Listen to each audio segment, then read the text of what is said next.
Gusto mo bang mabuhay ng tahimik at simple, walang gulo, walang kaaway at walang kagalit? Ngunit paano kung isang araw na magising kang ikaw ang inatasang mga laga sa isang mahalagang hiyas para pangalagaan ng ibang tao laban sa dilim? Ngunit ang kapalit ng lahat ng ito ay ang sarili mong katahimikan at ang hinahangad mong kapayapaan. Papayag ka pa rin ba?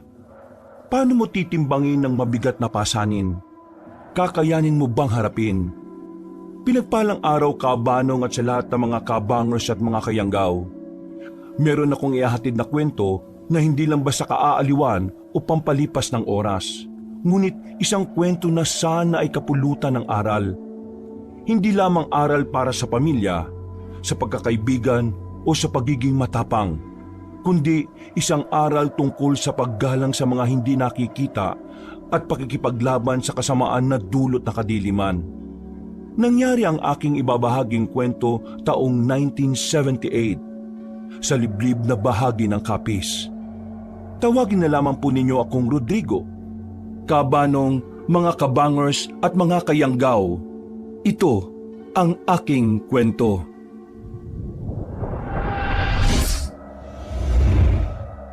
Bago nga pala magsimula ang ating kwento, sana'y mapindot nyo muna ang subscribe button at ang notification bell para lagi kayong nanonotify pag may bago tayong mga kwento. At huwag nyo rin kalilimutan mag-like at comment. Napakalaking tulong po ito sa ating channel para mas makapagatid pa kami sa inyo ng mga magaganda at mga nakakapangilabot na mga kwento. At ngayon, sa ating pagpapatuloy. Sakit ng likod ko. Anak ng tinapa naman, oh. Rodrigo, ilutin mo nga muna itong balakang ko. Sus, pambihira. Kabata-bata mo pa masakit na likod mo. Ay, nako. Huwag ka na magreklamo. Sige na, tol. Masakit talaga eh. Ang hirap maging mahirap, tol. Pumili ka. Mahirap ka pero gwapo o mayaman ka pero gamunggo lang yung ulo mo. O yung ganyang sumasakit lang ang balakang mo. Grabe siya, oh. Bunggo talaga. Wala namang iba pagpipilian. Okay, mukha ka lang aso. Lintik. Doon ako sa mahirap pero pogi. Nagumunggo yung ulo.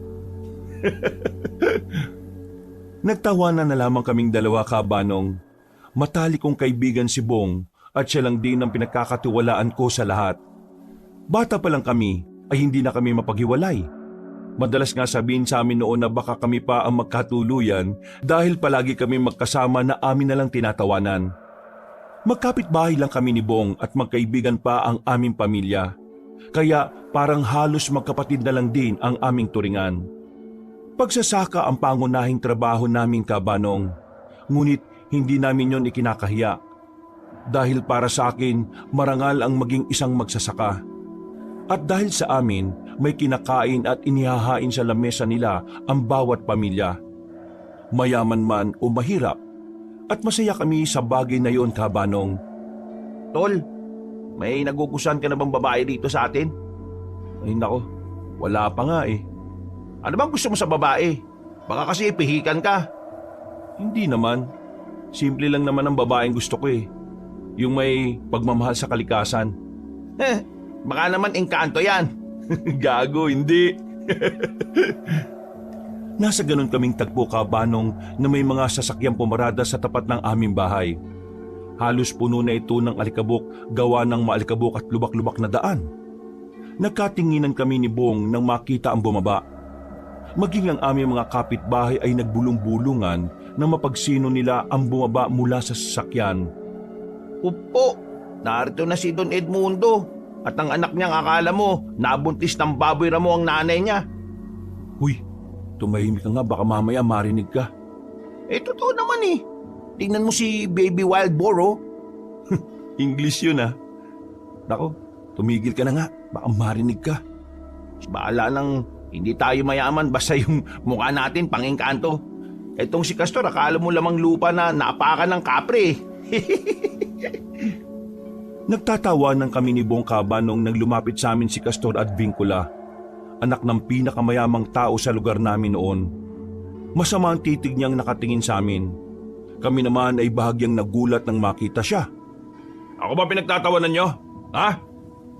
Po? Hindi naman po namin kayo pinagtatawanan eh. May rason po ba?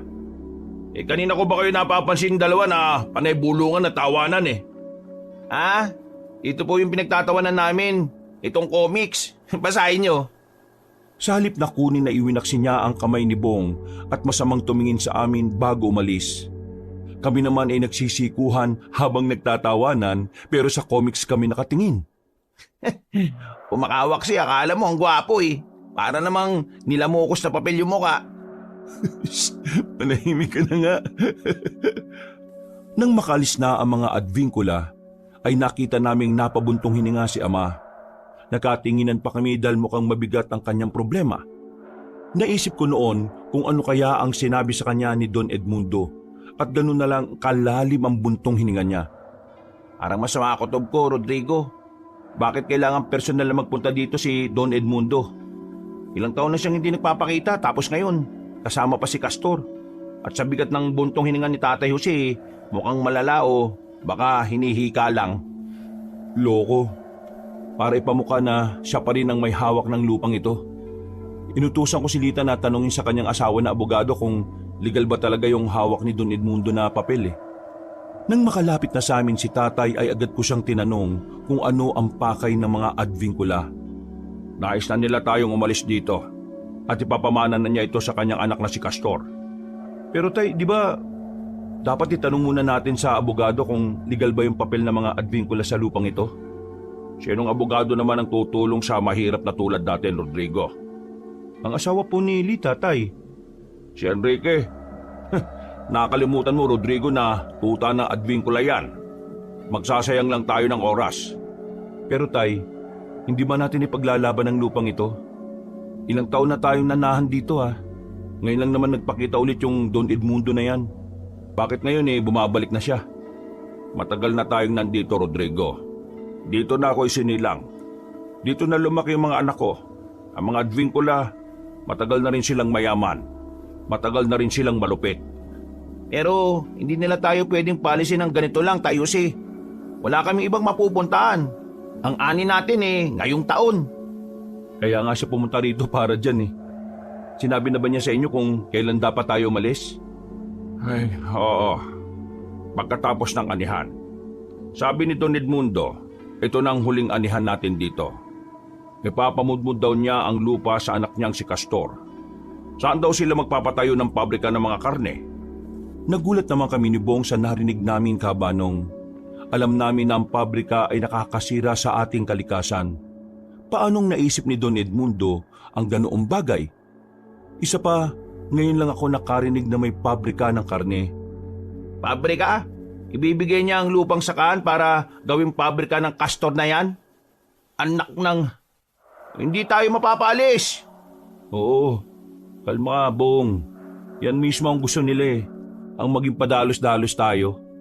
Hindi tayo padadala sa galit natin, Tay. Narinig mo ba yung sinabi niya kung may kabayaran man lang? Wala. Walang kabayaran. Ni isang kusing. Sabi ni Don Edmundo, sapat na ron na pinahiram niya sa atin ng lupa sa loob ng maraming taon. Walang utang na loob. Ay, grabe naman Kung ganun, hindi tayo aalis. Hindi natin hahayaang gawing patay na bato at semento ang lupang ito. Manda siya. Maghahanap tayo ng paraan. At kung kailangan, mag-aalab ang baryong ito bago kami umalis. Anong gagawin natin, Rodrigo? Magsisimula tayo sa mga papel. At kung hindi sapat ang batas, tatawagin natin ang mga tao. Handa ka ba, Tay? Napatingin sa akin si Ama. Ang pagod sa kanyang mga mata ay napalitan ng munting apoy na nagnanais na may paglaban ang lupang naging parte na ng aming buhay. Kailangan kong makahanap ng abogado na hindi tuta ng mga advincula. Sa edad kong ito, wala na akong ibang ipaglalaban kundi ang lupang ito. Handa ko, anak. Ipaglaban natin. Matapos ang aming pag-uusap, ay naisipan naming lumapit sa asawa ni Lita na abogado para tulungan kami sa aming problema. Ngunit tama nga si Tatay, na tila nabili na ng mga advincula ang titulo ng asawa ni Lita na si Attorney Enrique Morales. Mukhang nabili na nga ng pamilyang Baboy Ramo ang abogadong yun . Sinalo lahat ng asawa ni Lita. Duwag at mukhang pera. Sa lahat ng abogado, itong si Enrique ang pinakaduwag eh. Baka iniingatan lang niya ang buhay ng mag-anak niya. Lalo na't may mga anak sila at pinagbabantaan sila. Basta, hindi magbabago ang pagtingin ko sa kanila, mga duwag sila. Kung ako lang mayaman, nako, bibiling ko lahat ng lupain dito. Nagtawanan na lang kami kabanong nang may nabangga kaming bata na sawari namin ay mga nasa edad 10 o 12 anyos. Gusgusin siya at tila nanginginig na sa gutom. Namumutla na kasi siya at pawis na pawis. Bata, ayos ka lang? Pasensya ka na, nabangga ka namin. Pahingi po ng pagkain. Nahihilo na po ako sa gutom. Naku po, kaya mo bang maglakad? Ako na lang ang kukuha ng pagkain, Bong. Mukhang hindi na niya kaya maglakad. Bantayan mo na lang siya rito. O sige. Dali-dali akong umalis kabanong para kumuha ng pagkain. Mainam na lang at bukas ang tindahan ni Aling Sonia. Agad akong bumili ng tubig at kakanin dahil mga kakanin lang naman ang tinitinda niya. Pagbalik ko, nakita ko si Bong at ang bata sa lilim ng punong ipil-ipil.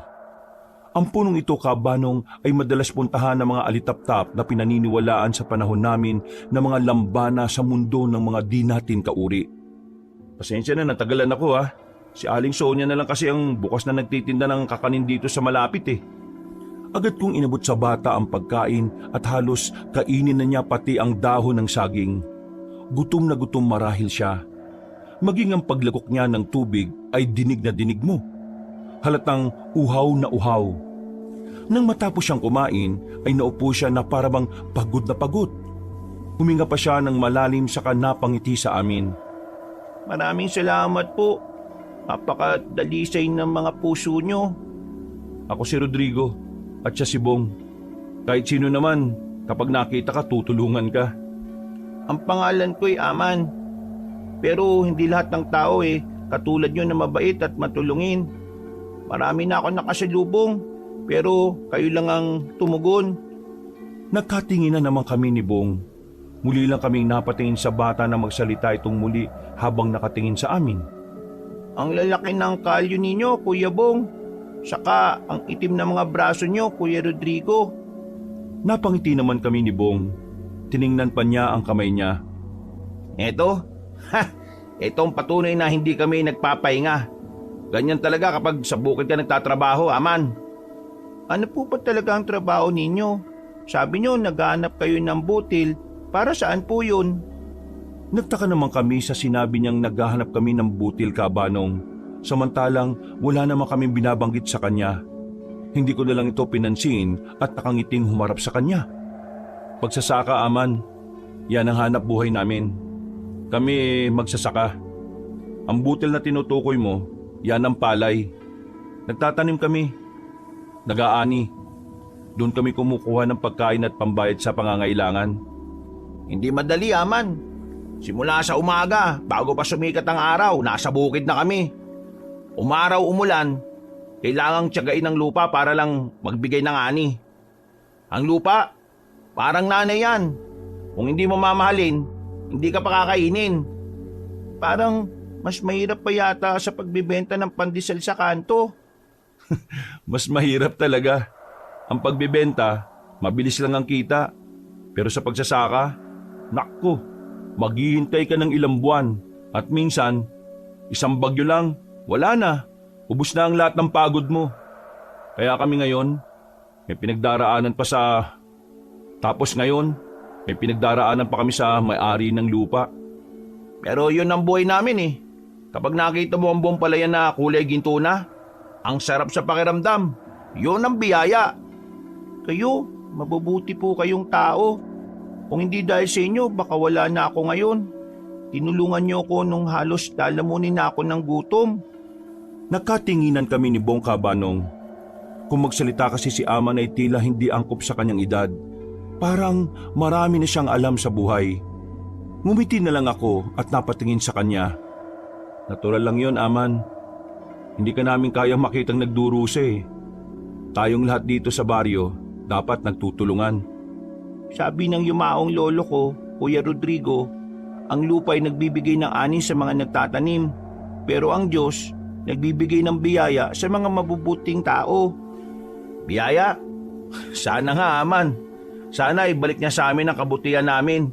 Kasi kung ang pagsubok sa lupang ito ang biyaya, napakabigat naman. Hindi po yun. Hindi lang sa lupa o pagkain ng biyaya. Sabi ni Lola, ang biyaya, yun po ang lakas na ibibigay niya sa inyo para ipaglaban ng tama. Yun ang tibay ng loob niyong dalawa na tumulong sa akin. Kaya niyo yan, kasi ang puso niyo malawak at tapat. Natahimik kami ni Bong Kabanong. Napaisip kami sa sinabi ng bata. Napakaliit ni Aman, pero napakalalim ng mga salita. Napatingin ako kay Aman Kabanong na puno ng paghanga. Tama ka, Aman. Hindi nga lang ito tungkol sa ani. Ipaglalaban namin ang lupa na ito, hindi lang para sa palay, kundi para sa karapatan namin. At gagamitin namin ang lakas na ibinigay sa amin. Salamat, Aman, ha. Parang bigla akong ginanahan ulit eh. O sige na, kailangan na namin umuwi at magpahinga. Bukas, may laban na naman kami. Napangiti si Aman sa amin, Kabanong, at sinabing siya ay uuwi na rin. Nang tanungin namin siya kung taga saan siya, ang kanyang sagot ay malayo pa. Naku, baka gabihin ka. Delikado para sa iyo maglakad mag-isa. Bukas ka na umalis. Sa baryo ka na lang namin muna tumuloy. Nang sa ganun makapagpahinga ka. Baka nagluto na si Nanay Lorna ng lugaw. Alam mo, Aman, ang nanay ni Rodrigo, ang pinakamasarap magluto ng lugaw. Ngunit ako hindi mahilig sa maalat o may asin. Ha? Ano ka? Engkanto? Ayaw mo sa asin? Natahimik kaming tatlo bahagya, ngunit napangiti si Aman. Bawal kasi sa akin dahil masyadong mataas ang asin sa katawan ko. Sinabi ng manggagamot na iwasan ko muna ang alat. Edi kakanin na lang ang kainin mo. Masarap din gumawa si nanay nun. Tama si Bong, Aman. Tara na, bukas ka na umuwi. Nang makarating kami ng bahay ay agad naman naming ipinakilala si Aman sa aking mga magulang. Natuwa naman sila sa pagiging magalang ng bata. Kahit si tatay ay aliw na aliw sa kanya.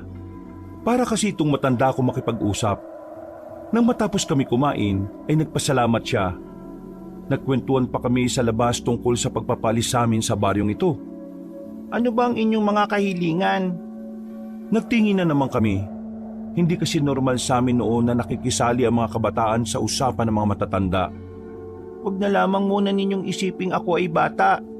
Ngayon, sabihin po ninyo, ano po ba ang inyong mga kahilingan? Kung meron kayong pagkakataon na humiling ng anuman sa mundo ngayon, anong hihilingin nyo? Anak, bakit mo naman naitatanong yan?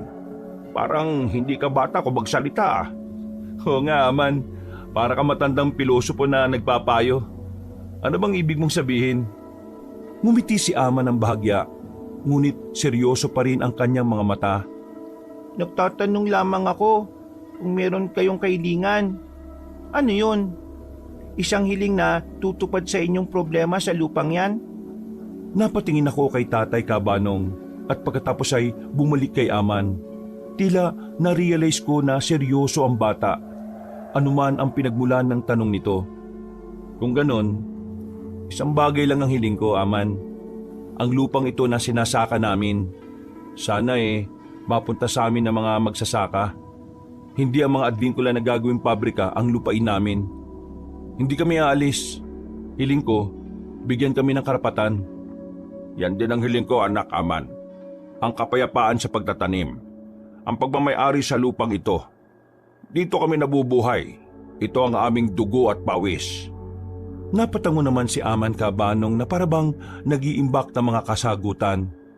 Ako naman ay nagtataka kung talaga bang bata si Aman o baka nagpapanggap lang na bata.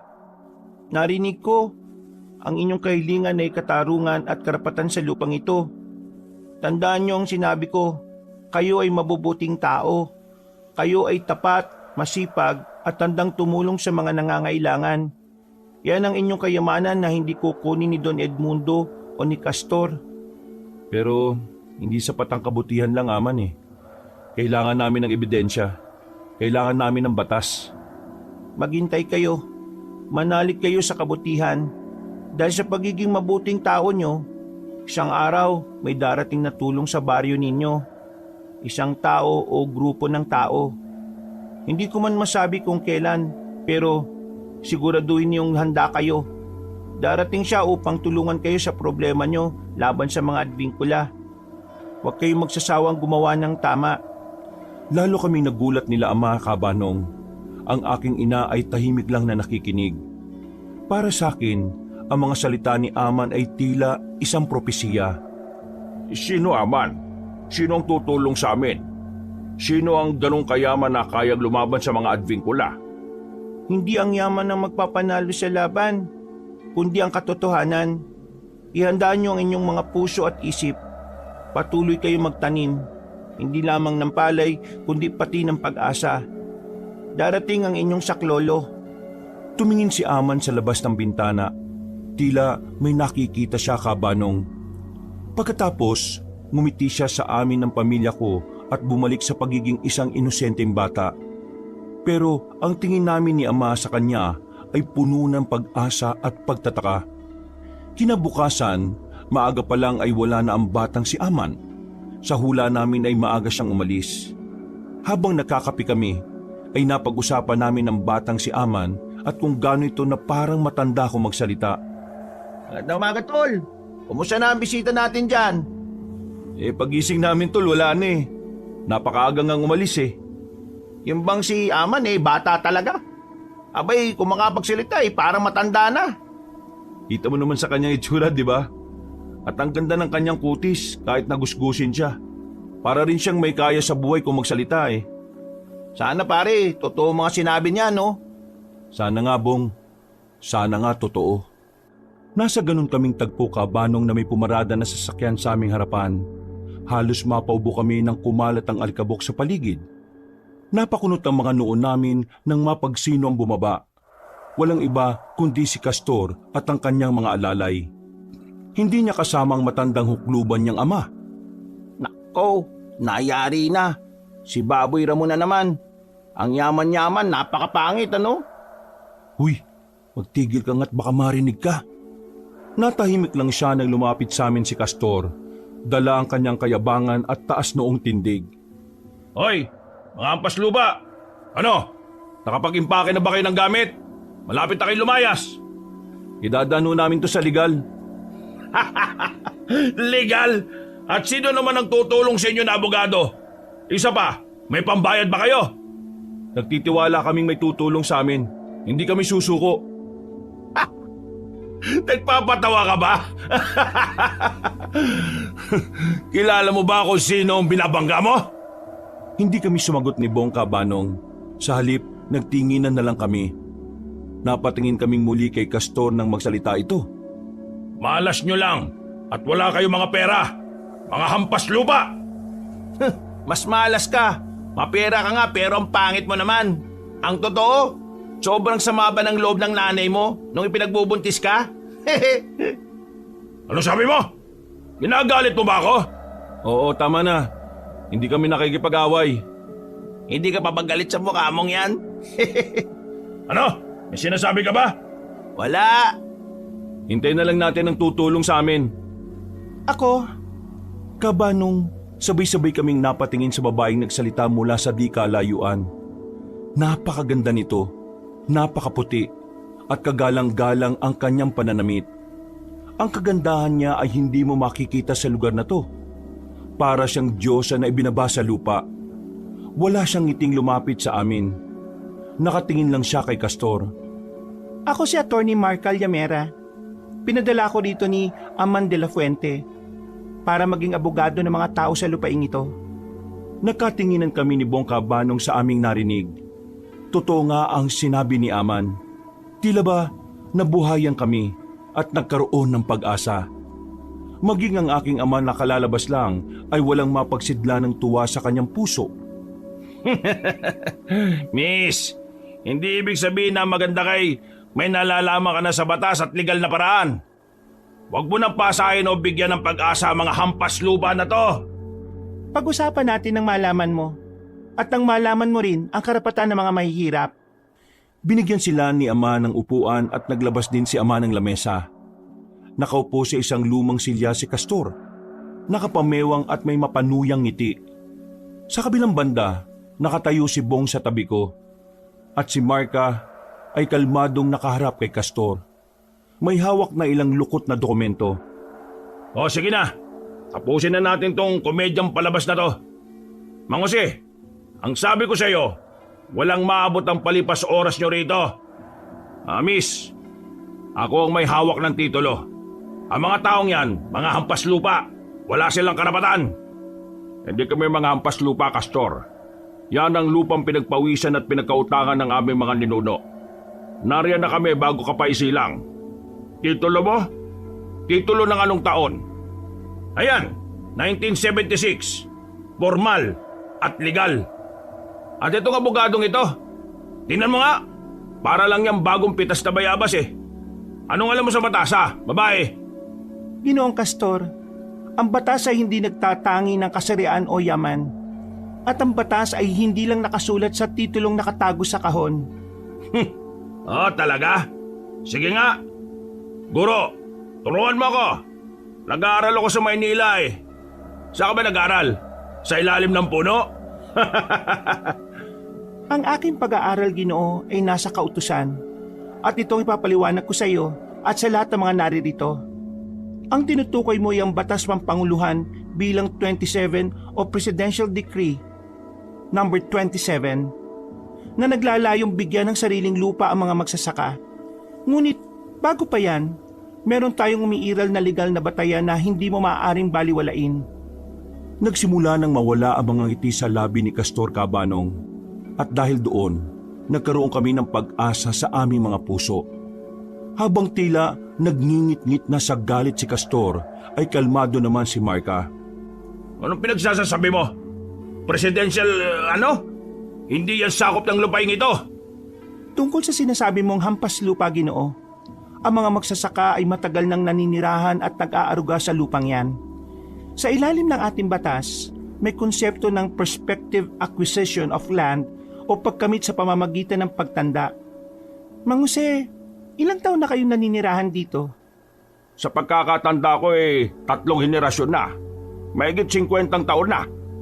Kapag ang isang tao o grupo ng tao ay matagal na, patuloy, mapayapa, at hayagang naninirahan at nagsasaka sa isang lupain, sa mahabang panahon, nakakaroon na sila ng karapatan kahit na wala silang formal na titulo.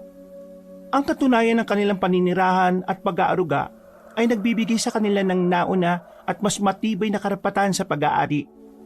Yan ang aming mga karapatan. Kami ang nagpapakain sa lupaing yan. Hindi ikaw. Sa inis ni Castor Cabanong ay tuluyan na siyang napatayo. Yan ay mga lumang kwento. Ang titulo ko ang formal na katibayan sa mata ng korte. Ang pag-aaruga at pagtanda, hindi yan selyo na ibibigay ng rehistro ng lupa. Humanga kami kay Marka Cabanong sa kanyang tapang at talino. Hindi siya nagpatinag sa galit ni Castor. Siya ang kauna-unahang babaeng mambabatas na matapang na hinarap ang kinatatakutang angkan sa aming baryo. Ang titulo mo ay 1976. Ngunit ang matagal at walang tigil na paninirahan ng mga magsasaka, gaya nila Mang Jose, ay nag-ugat sa 1920s pa. Ang aming katibayan ay ang kanilang mga bahay, ang puno ng mangga na tinanim na kanilang lolo, at ang mga lumang buwis na binayaran nila sa munisipyo bilang mga nakatira noong dekada 40. Sa ilalim ng batas, Ginoo, mas may bigat ang katibayan ng aktwal at matagal na paninirahan kaysa sa isang titulo na maaring questionable ang pinagmulan. Kung isasampa mo ito sa hukuman, ang magiging malaking tanong, paano ka nagkaroon ng titulo noong 1976 kung dekada na silang nag-aaruga dito na mapayapa? Maaari pa nga itong maging kaso ng masamang paniniwala sa parte mo. Cabanong, si Castor ay tuluyan ng namutla. Ang pagmamalaki niya kanina ay napalitan ng inis at pagtataka. Hindi niya inasahan ng lalim ng kaalaman ni Marka. Hindi ako makapaniwala. Sino ka ba talaga? Hindi ka abogado. Hindi ko kailangan maging abogado, Ginoo, para maintindihan ang batas na nilikha para protektahan ng mga mahihirap na inilarawan mo bilang mga hampas lupa. Hindi ito tungkol sa pera o titulo, kundi tungkol sa katarungan at karapatan ng taong nagbigay buhay sa lupa. Ang lupain ay dapat siya nagbubungkal. Napangiti ako, Kabanong, at inakbayan ng aking ama at si Bong. Natupad na ang aming kahilingan na magkaroon kami ng tulong. Akala namin magtatagal pa, ngunit agad ding sinagot ng Diyos sa pamamagitan ni Marka. Kaya mo pala kaming ipagtanggol, Marka. Salamat, ha. Hindi pa tayo tapos? Tingnan lang natin. Alam mo ang batas, Castor. Ngayon, alam mo na rin ang karapatan ng mga naninirahan. Ang paglaban namin ay magiging matibay. Lumapit si Castor kay Marka, Kabanong, sabay bumulong. Ngunit si Marka ay matapang lang na nakatayo at hindi nagpatinag. Hindi mo kilala ang mga Advincula. Kaya ka naming hanapin at lapain. Mali ka ng hinamon, miss. Kaya naming ubusin ang iyong lahi. Alam ko ang lahi mo, Advincula. At huwag mo akong pagbabantaan dahil hindi mo rin ako kilala. Darating ang panahon na magtatapos ang iyong angkan. Mauubos ang iyong lahi. Darating ang oras, darating ang taong tatalo sa inyo at uubos sa lahi mo. Maiwasan mo man ang batas ng tao, ngunit hindi mo maiiwasan ang batas ng kalikasan. Nakaukit na sa iyong palad ang iyong tagna. At walang kahit sino sa inyo ang makakapigil sa itinakda. Naging tensyonado ang pagitan nilang Marka at Castor, Kabanong. Wala rin kaming maunawaan sa kanilang pinag-uusapan. Para bang may sarili silang mundo na sila lang ang nakakaalam. Dahil wala talaga kaming maintindihan sa kanilang pinag-uusapan. Nagbanggit si Castor ng mga salitang hindi maunawaan, na ang ibig sabihin ay kung mortal ba ang papatay sa kanya, ay nagpapatawa ba raw si Marka? Yun ang ibig sabihin ng salita niya noon na di ko maintindihan. Natawa naman si Marka at hinarap siya, Kabanong. Maging si Marka ay nagbanggit rin ng mga salitang hindi maintindihan. Hindi nakaimik si Castor sa sinabi ni Marka, Kabanong, na kung mortal ang papatay sa kanya, ay natatakot ba si Castor? Napangisi si Castor at sinabihan niya ang kanyang mga alalay na sila ay aalis na. Bumaling pa siya kay Marka at tinuro ito. Saka binantaan na siya ay babalik. Nang mawala na si Castor, ay saka lang kami nagsigawan lahat at nagyakapan sa sobrang tuwa. Miss Marka, salamat po sa pagtatanggol niyo sa amin, ha. Walang anuman, Rodrigo. Ibinabalik lang ng aming kamag-anak na si Aman ang inyong kabutihan. Sino? Si Aman? Kumusta nga pala ang batang yon, iha? Siya po ay nasa mabuting kalagayan. Mukhang nagalit natin si Castor. Lagi naman mukhang galit ang baboy Ramon na yun, eh. Uy, magtigil ka nga. Papanganib siya, Bong. Hindi siya basta si Castor lang. Ang gagawin niyo ay ihanda niyo ang inyong mga sarili. Natitiyak akong babalik siya para maghasik ng kasamaan. Ng ano? Ng kasamaan? Oo, Rodrigo. Ikaw ang napili na magtatanggol sa iyong mga kababayan laban kay Castor. Napatingin ako sa kamay ko ng hawakan ni Marka at tila may inilagay doon na bigla lamang nagdulot ng init at tila kuryente sa aking katawan. Napangiwi pa ako sa kirot na dulot nito. Ingatan mo silang lahat laban sa kapahamakan, Rodrigo. Malalaman mo rin sa takdang panahon. Babalik siya rito para sa kasamaan. Anong ibig mong sabihin, Marka? May ba tayo, Rod? Hindi ko gustong tingin ni Castor kanina, eh. Ang mga matang yon, parang may gustong sipsipin mula sa'yo. Baboy mo nga kasi, tayo si. Ganun talaga kapag matindi ang galit. Pero, Marka, ano pa ba ang kailangan naming malaman tungkol sa pamilyang yan? Bakit pakiramdam ko, mas malaki pa ang kanilang lihim kaysa sa pere? Napatingin sa aming tatlo si Marka, Kabanong. Ang kanyang boses ay bumaba sa isang matinding bulong tulad ng isang babala. Kailangan niyong itatak sa inyong isip at puso. Ang mga Advincula ay hindi lamang mayaman. Sila ay hindi lamang maimpluwensya. Kung ganon, ano pa? Sila ay mga maharlikang angkan ng mga aswang. Agad na tumahimik ang buong silid. Kasalukuyan na kasi kaming nasa loob ng aming tahanan nang pag-usapan namin ang mga Advincula. Ako'y natigilan, Kabanong. Si Bong ay napatingin kay Marka ng may pagdududa at si tatay ay dahan-dahang tumayo. Ang kanyang kamay ay napunta sa balikat ko. Marka, at ba klaseng kwento yan? Aswang? Pananakot na yan eh. Hindi ako naniniwala sa ganyan. 1978 na, no? Teka muna, Bong. Marka, totoo ba? Matagal ko nang naririnig ang bulong tungkol sa pangalan nila. Ang kanilang di pangkaraniwang yaman. Na ang bilis nilang yumaman. Hindi to kwento, Bong. Ito ang katotohanan. Yan ang dahilan kung bakit matindi ang kanilang impluensya. At yan ang dahilan kung bakit mas mapanganib sila kaysa sa inaakala nyo. Sa loob ng maraming henerasyon, ang mga Advincula ay nagtatago sa likod ng kanilang pera at apelyido. Hindi sila ang karaniwang aswang na lumilipat tuwing gabi at kumakain ng laman loob. Sila ay mas sanay na sa kamunduhan at kapangyarihan. Anong ibig mo sabihin? Sila ay nagbabago ng anyo, pero hindi nila kailangan ng laman ng tao para mabuhay. Ang kailangan nila ay kapangyarihan at pagkontrol. Ang kanilang dugo ay naghahanap ng impluensya at lakas mula sa lupa. Ang lupang ito, Rodrigo, ay hindi lamang mayaman sa palay. Ito ay merong matinding enerhiya. Isang espiritual na puwersa na ginagamit nila para mapanatili ang kanilang mahabang buhay at kapangyarihan. Kaya, desperado si Castor na makuha ito. Hindi lang ito tungkol sa kita. Ito ay tungkol sa kaligtasan ng kanilang angkan. Ang kanilang mga kasunduan. Ang kanilang pagkuha ng mga opisyales. Lahat ba yun bahagi ng ritual? Sa kanilang paningin, oo. Ang pera ay panakipbutas. Ang kanilang tunay na kapangyarihan ay nagmumula sa kanilang kakayahang manakot at maging hindi maabot ng batas ng tao. Sino ang husga sa kanila kung ang bawat hukom at politiko ay natatakot na magsalita laban sa kanila? Kaya pala maraming kasawian sa mga taong nagtangkang kalabanin sila noong dekada 50. Hindi lang aksidente di ba tay? Si Lolong nagkwento sa akin yan noon eh. Ngayon, naintindihan mo na ang tunay na taya.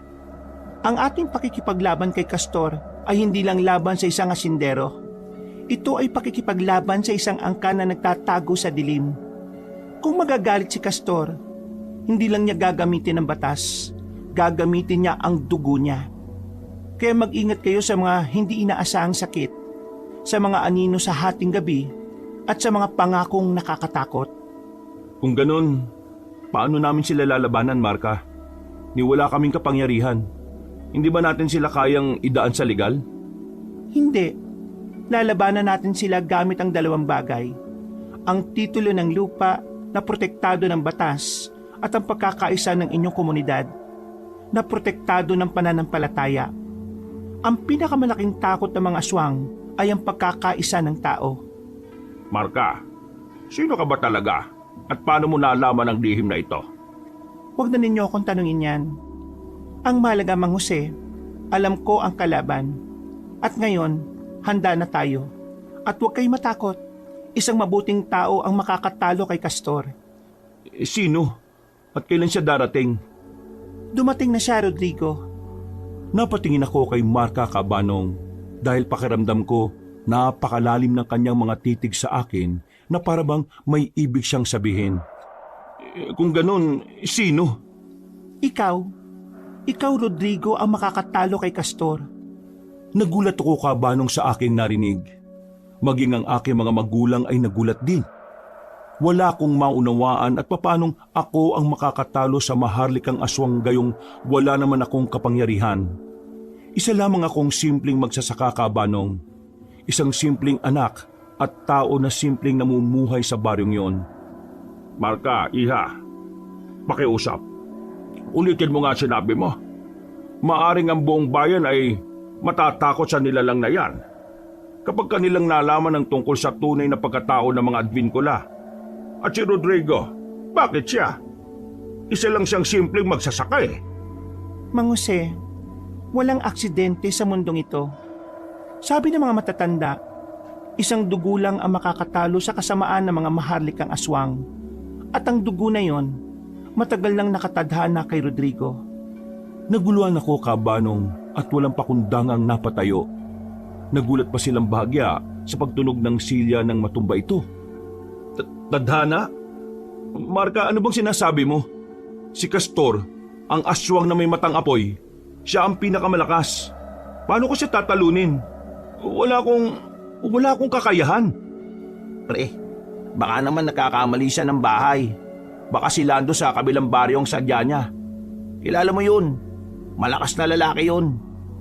Napatingin sa amin si Marka Kabanong na parabang narinig niya ang sinabi ni Bong. Bagya ko namang siniko ang kaibigan ko dahilan para magtakip siya ng bibig niya. Rodrigo, ang kapangyarihan mo ay hindi nakikita sa bisig mo, kundi sa puso mo. Ang tanging paraan para mapuksa si Castor, ang mahalikang aswang, ay ang paggamit ng krus na bato na inilibing ng iyong lolo sa paanan ng puno ng balete.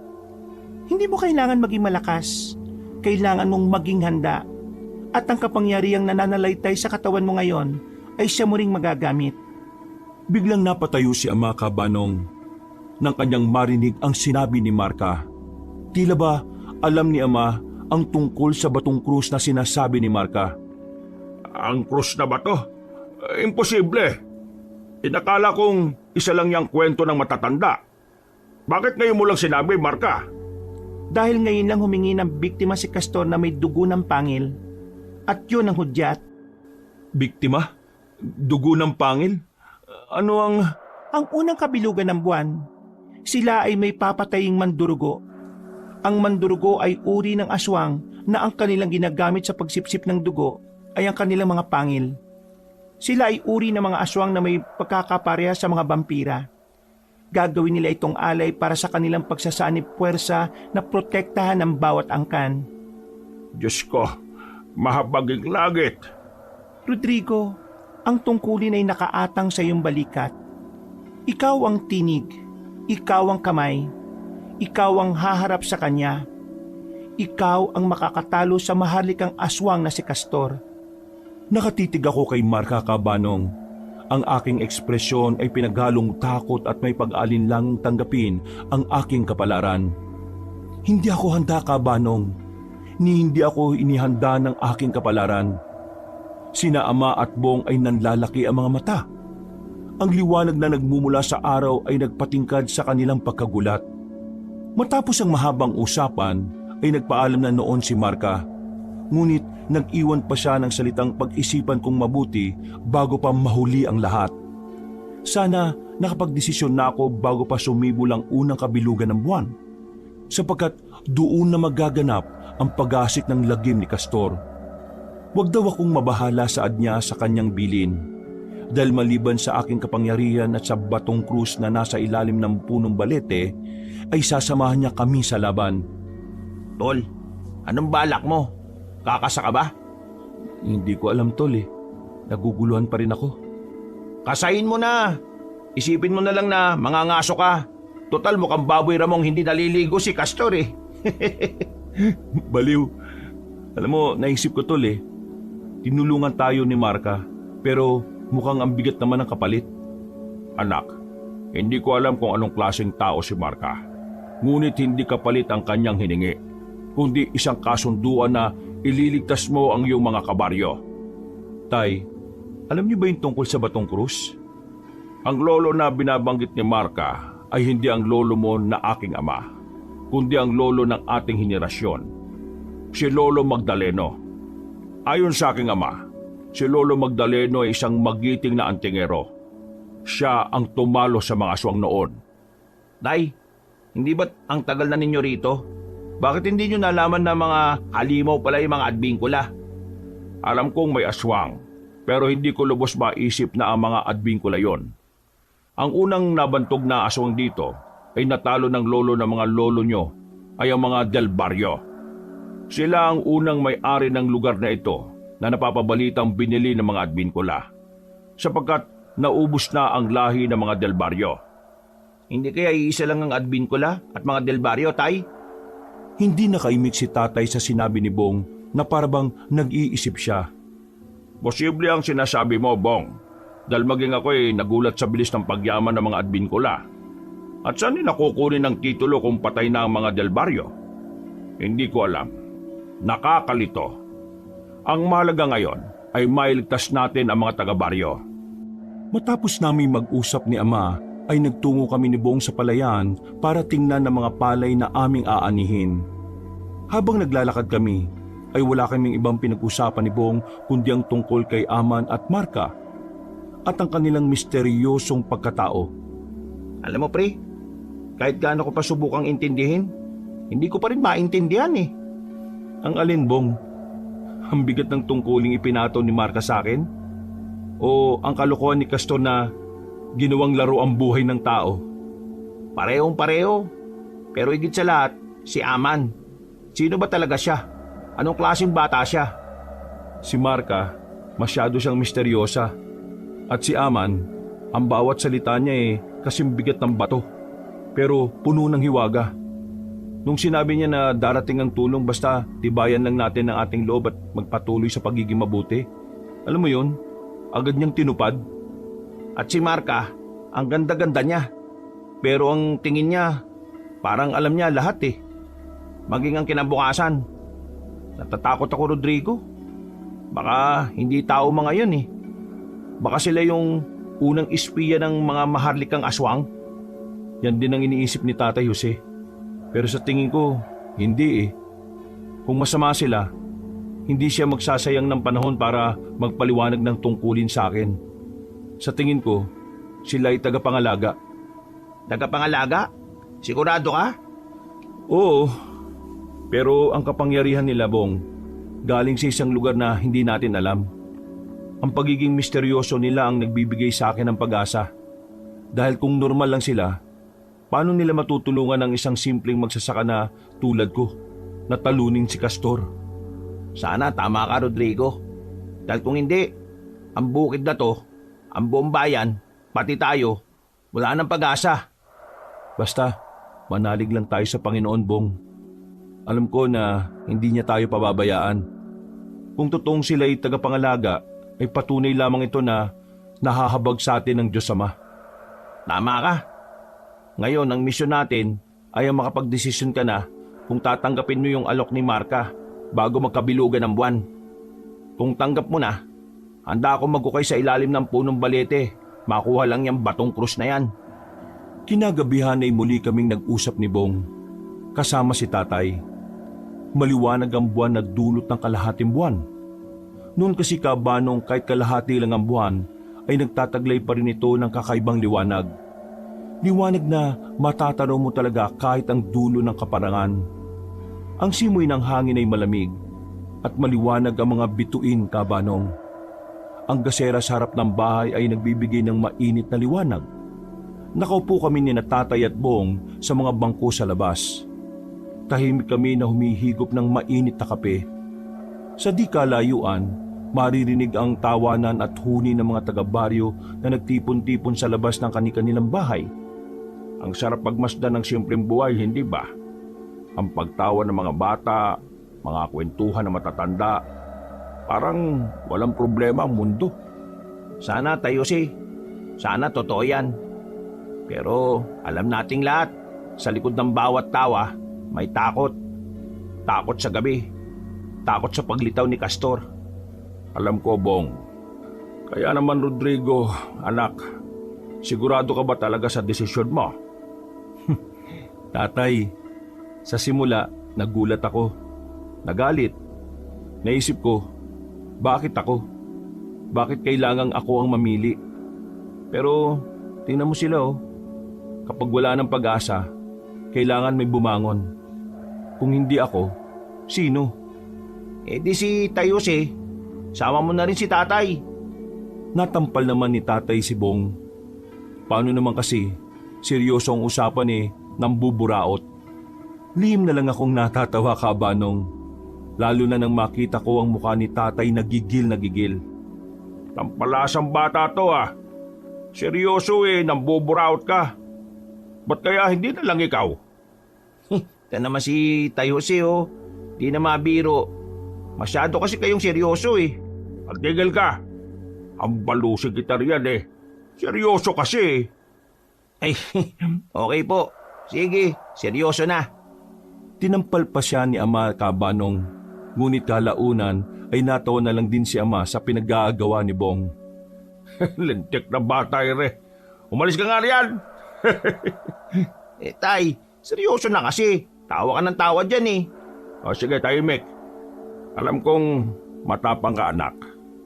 Pero ang misyong yan, ang pagharap kay Castor, ang maharlikang aswang, hindi lang buhay mong nakataya, maging ang kaluluwa mo. Kung ang kapalit ng kaligtasan nila, tatay, ay ang pagsubok sa kaluluwa ko, tatanggapin ko. Naisip ko na ng mabuti ang sinabi ni Marka. Ang krus na bato, ang dugo, ang tadhana. Kailangan kong tanggapin ang tungkulin bago pa sumibol ang unang kabilugan ng buwan. Yun ang huling palugit na ibinigay niya. Rodrigo, buong bilog na buwan ang ibig sabihin niya na sa loob ng ilang araw, kailangan mo ng kumilos. Wala na tayong oras eh. Oo, alam ko. Kaya nga nagdesisyon na ako eh. Ang mga taong ito, Bong, sila ang buhay ko. Ang tawa nila, ang pawis nila sa bukid. Hindi ko hahayaing sirain ni Castor ang lahat ng yan. Ito ang misyon ko. At tatanggapin ko ito. Para sa bayan. Para sa inyo. Inilipag ni tatay ang kape niya. Daan-daang inabot at tinawakan ng balikat ko. Ramdam ko kabanong ang kanyang kaba. Ako man, kinakabahan. Ngunit kailangan kong tapangan at tibayan ang aking loob. Sige anak, kung yan ang tadhana mo, hindi kita pipigilan. Magdarasal ako. At kahit anong mangyari, tandaan mo, kami ni Bong, kasama mo kami. Sa puso at sa panalangin. Alam ko po yun, tay. Kung buo na yung pasya mo eh, kailangan na nating hukayin yung sa may punong balete na makuha natin yung krus na bato na inilibing ni Lolo ng mga henerasyon ninyo. Ngunit ang tanong, saan yung punong balete na yan? Nasa lasang, sa masukal na kagubatan sa dulo ng kaparangang ito. Napapabalita na ang gubat na yan ay pinamamahayan ng hindi natin kauri. Bukas na bukas pupuntahan natin ang gubat. Kaya mo pa? O bakit? Sino bang nagsabing mag-uukay ako? Ang sabi ko, sasamahan ko lang kayo. Nagtawanan na lang kaming tatlo at nagpasyang magpahinga. Kinabukasan kabanong ay maaga kaming umalis nila tatay. Kailangan daw kasi makapasok kami sa banal na gubat hanggat hindi pa sumisikat ang araw. Kaya 3:00 na madaling araw ay binaybay namin ang pilapil patungo sa gubat sa dulo ng kaparangan. Sa daan pa lang kabanong, tila marami na ang hadlang. Merong nahuhulog kami sa pilapil. May madadapa at kung ano-ano pa. At ang pinakamalala, tila may parada ng mga baboy ramo dahil maraming naglalakad na baboy ramo papasok sa gubat. Agad naman kaming nagtago para di kami makita ng mga baboy ramo. Mapanganib kasi sila. Sus Mario Josep, kaaga naman pagpaparada nitong mga kauri ni Castor. Saan ba papunta ang mga ere? Huwag ka maingay kung ayaw mong dumugin ka ng mga yan. Ilang minuto na kaming naghintay kabanong hanggang sa tuluyan ang mawala ang baboy ramo. Nagpalipas pa kami ng 1 minuto para siguradong wala na mga ito. Marahil nararamdaman ng kagubatan na may ibang presensyang papasok. Tama ka anak.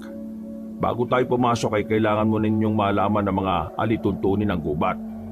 Ba't ngayon mo pa sinabi, tay? Ang haba na ng usapan natin kagabi. Ba't hindi mo kagad sinabi? Baka mamaya, 1 buong libro yan ha.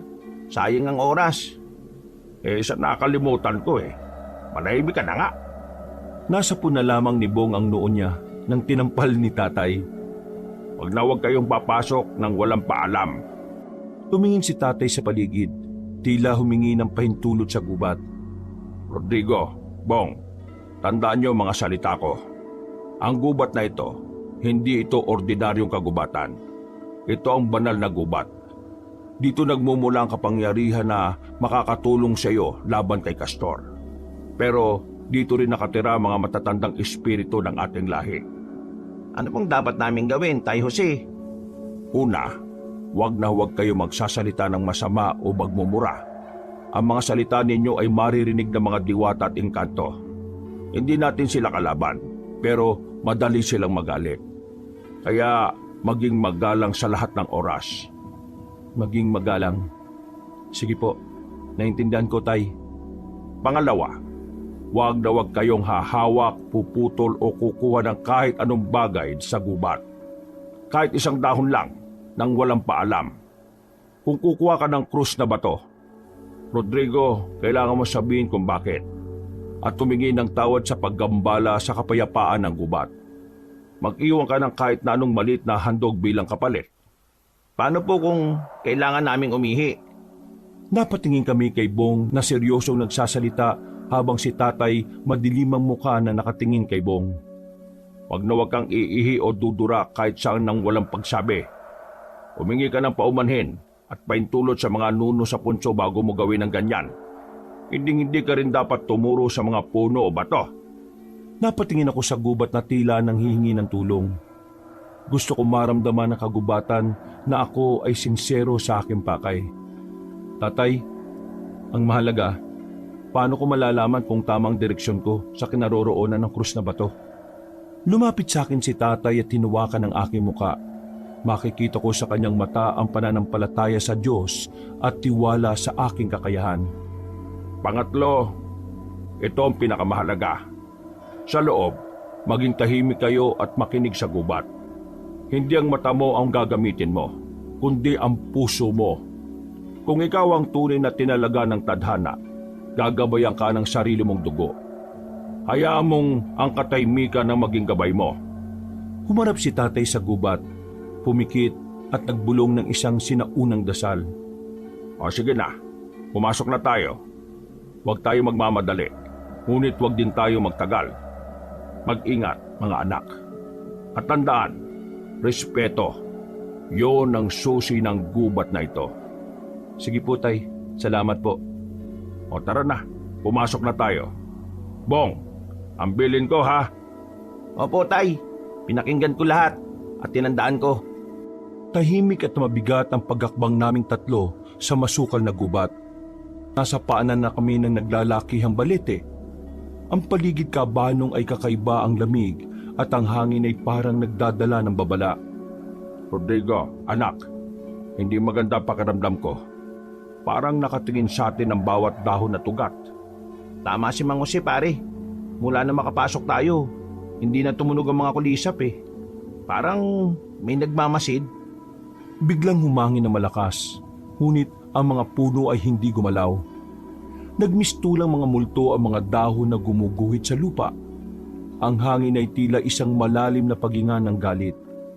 Napahinto ko kabanong at tumawag sa isa sa mga baleteng naroon. Ramdam ko, Ama. Ramdam ko ang pagtutol ng gubat. Nagagalit sila sa ating pagpasok. Ang malaking puno ng balete ay tila umugong kabanong. Parang may pumipigas sa aming dibdib. Ang liwanag ng araw na kanina ay pasilip na sana sa mundo ay tuluyang nabura. Dahil tila ba tinabunan ito ng makakapal na ulap. Napatras si Ama at tinawakan ako sa balikat. Lumabas na tayo, Rodrigo. Baka hindi pa huli ang lahat. Hindi, Ama. Ito na lang ang paraan. Tumingin ako sa balete, kabanong. Kitang-kita ko ang hugis ng isang batong krus na nakausli sa pagitan ng malaking ugat. Ngunit malalim at nasa ilalim ng puno. Umakma akong aabutin ito, ngunit muling humangin ng napakalakas at tila may boses na nagmumula sa balete. Ang kanyang saad na tila walang boses, ngunit nararamdaman ko ang isang matinding bigat. Aniya, walang makakahawak.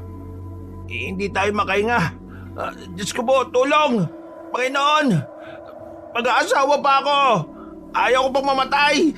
Wala pa akong karanasan!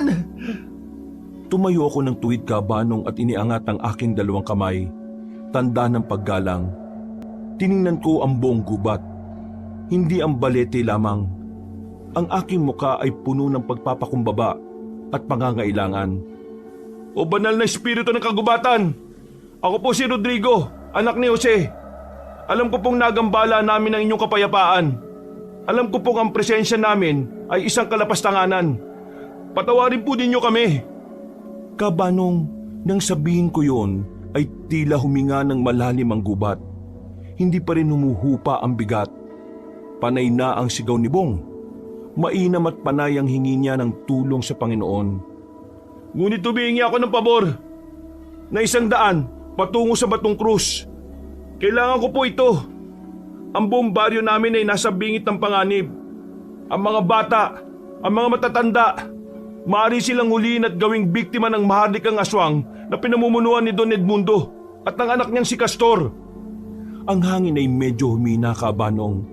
Tila ba nakikinig na ang gubat? Napatingin pa ako sa paligid at kay Ama, habang si Bong ay nakaluhod na't nananalangin. Muli kong hinarap ang balete at ang kagubatan para magpakumbaba. Walang sino man ang makakalaban sa kanila kundi ang Batong Cruz na ito, na matagal nang iniingatan ng inyong mga ugat. Hayaan po ninyo akong gamitin ito. Hindi para sa akin lamang, kundi para sa kaligtasan ng mga inosente. Gagamitin ko po ito para putulin ang kasama na kumakalat sa aming lupain. Tuluyan ng humupa ang hangin, Kabanong. Ang bigat na dinadala ng kagubatan ay dahan-dahang nawala. Ang mga kulisap ay muling nagsimulang humuni at ang liwanag ng pausbong na araw ay sumilip na sa pagitan ng mga dahon. Diretso sa Batong Cruz. Nanlaki sa tuwa ang aking mga mata, Kabanong. Napayakap ako kay tatay at tinapik ang balikat ni Bong. Yumuko kami, Kabanong, ng taimtim at puno ng pasasalamat sa kagubatan. Maraming salamat po sa inyong pangunawa. At muli, humihingi ako ng tawad sa aming pangangambala. Salamat po sa pagiging tagapag-ingat ng aming kaligtasan. Lumapit ako, Kabanong, sa Batong Cruz at walang pagtutol ang aking naramdaman. Dahan-dahan ko itong kinuha mula sa pagitan ng mga ugat. Ito ay mabigat at malamig, ngunit nagliliwanag. Napatingin sina tatay at Bong sa aking, Kabanong, at sa Batong Cruz na may pagkamangha at pag-asa. Nag-iwan ako ng bagay na alam kong mahalaga sa akin. Ito ang kwintas na iniwan sa akin ng dalagang nakilala ko noon, ngunit hindi ko na siya nakita kailanman. Kaswal, ngunit mabilis kaming lumabas mula sa masukal na gubat. Nasa kamay ko na ang Batong Cruz. Paglabas namin ay tumambad sa amin sina Aman at Marka na naghihintay sa gilid ng daan. Mga kaibigan, anong ginagawa nyo rito? Mas lalo kaming nagulat ni tatay nang makitang magkasamang dalawa. Si Marka ay mukhang mas panatag kaysa sa dati, habang si Aman ay merong karangalan na hindi namin napansin nung una. Para bang isa siyang batang may dugong bughaw. Dahil maliban sa kanyang magarang damit, ay makikita mo rin sa kanyang tindig. Marka, Aman, paano nyo nalaman nandito kami? At bakit magkasama kayo? Rodrigo, hindi na mahalaga kung papaano. Ang mahalaga ay nagtagumpay kayo. Nakuha nyo ang Batong Cruz. Isang malaking karangalan, Rodrigo. Ang krus na yan ay magiging sandata mo laban sa kasamaan. Alam ko. Napatingin naman si Ama kay Aman, Kabanong. Mababaka sa kanyang muka ang hinala. May kakaiba sa inyo eh. Sino ba talaga kayo, bata? Napatingin naman si Aman, Kabanong, at yumuko bahagya. Yuko ng tulad ng isang prinsipe. Tulad ng pagkakakilala ko sa inyo noon, ako po si Aman. At pinagmamalaki ko pong ipahayag sa inyo na ako ang prinsipe ng mga nilalang na taga-ibang mundo. Ang mga tagapagbantay ng lihim ng inyong lupain. Natigilan kaming tatlo, Kabanong. Ngayon lang namin naintindihan ang kakaibang kapangyarihan at kaalaman na taglay ni Aman at ni Marka. At ang husay ni Marka sa pagsasalita. Prinsipe? Taga-ibang mundo? Kaya pala! Nabahala ko, Kabanong, na makita ang seryoso mukha ni Aman at ni Marka. Para bang may daladala silang masamang balita. Teka sandali, may problema ba? May masama ba kayong balita? Kalmadong nagtinginan sina Marka at Aman. Ngunit ang dating pagbati ay napalitan ng matinding kalungkutan. Malungkot silang humarap sa akin na akin namang ikinabahala. Hindi namin kayo naabutan, Rodrigo. Habang kayo nasa loob ng gubat, dumating ang aswang na si Castor at ang kanyang mga tauhan. Sinalanta nila ang inyong baryo, ginulo, at nag-iwan sila ng malaking babala. Ang aking asawa, ang aking anak na babae. Dinukot nila. Sila lang dalawa ang kanyang dinala. Nabitiwan ni tatay ang kanyang dalang tungkod na hiningi niya sa gubat at tuluyang napaupo. napahawak ako ng maigpit sa batong krus na hawak ko. Si Bong ay napasuntok sa hangin. Ano? Saan sila dinala? May dala kaming mensahe. Si Castor mismo ang nagpadala. Kung hindi raw kayo aalis sa inyong lupa bago magbukan liwayway, at kung ipipilit nyo pa rin ang laban, papatayin niya ang ina at kapatid mo. Ang tahimik na umaga ay biglang naging malamig at ang pakiramdam namin kanina na puno ng pag-asa ay napalitan na matinding takot at galit. Hinarap ko ang batong krus na hawak ko. Hindi ako aalis. Hindi ko iiwan ang lupa namin at lalong hindi ako magpapatinag sa aswang na yan. Anak, kailangan natin mag-ingat. Ang buhay ng nanay at kapatid mo ang nakataya. Walang aswang na makakahawak sa kanila, Ama. Oras na para magamit ang krus na ito. Aman, Marka, saan ang kuta ni Castor? Napatingin ang batang prinsipe sa akin, Kabanong, at tumingin sa ibang direksyon. Tila ba may hinahanap siya? Hindi ko alam, ngunit wala na akong tiyagang maghintay. Aman, wala na tayong oras. Nasaan si Castor? Nasaan ang aking ina at kapatid? Ang kuta ni Castor, ang kuta ng mga mahalikang aswang, ay nasa pinakadulo ng baryo kung saan matatagpuan ninyo ang lumang simbahan na matagal nang inabandona. Alam mong nasa isang madilim at bawal na lugar yun. Ang simbahan na yon, walang pumupunta ron. Napapalibutan ng libingan at matatandang puno yun eh. Eksakto, ito ay isang lugar na puno ng itim na mahika at matinding depensa. Huwag niyong isipin na madaling pasukin ang teritoryo ng isang mahalikang aswang. Maraming aswang bantay at ang mga pader ay sinasangkapan ng kanilang kapangyarihan. Ano ang dapat namin gawin? Narito ang estratiya para sa inyong pagsulong. Kailangan nyo ng bilis at lihim na kilos. Ikaw, Rodrigo, ikaw ang tatapos ng laban. Ikaw ang may taglay ng batong krus. Ang tanging makakatalo sa kanilang lahi. Isama mo ang iyong tapat na kaibigan, si Bong, dahil kailangan mo ang kanyang lakas at paninindigan. At isama mo si Marka. Napatango naman si Marka at nilagay ang kanyang kamay sa kanyang dibdib at bahagyang napayuko sa akin. Si Marka ang aking kanang kamay. Pamilyar siya sa pakikidigma laban sa mga ganitong nilalang at alam niya ang mga lihim na daanan at kahinaan ni Castor. Siya ang inyong magiging gabay at tagapagtanggol. Napatingin ako kay Marka at napatango. Ganon din siya sa akin. Hindi ko lubos maisip, Kabanong, na ang isang napakagandang dilag ay sanay sa pakikidigma. Maraming salamat, Marka. Anak, paano yan? 3 lang kayo. Masyadong malaki ang panganib. Hindi ko kayo kayang hayaan. Huwag po kayo mag-alala, Mang Jose. Hindi ko sila pababayaan. Hindi lang kayo ang nakakakita ng panganib sa mahalikang aswang. Ang lupay ninyo ay sakop ng aming teritoryo.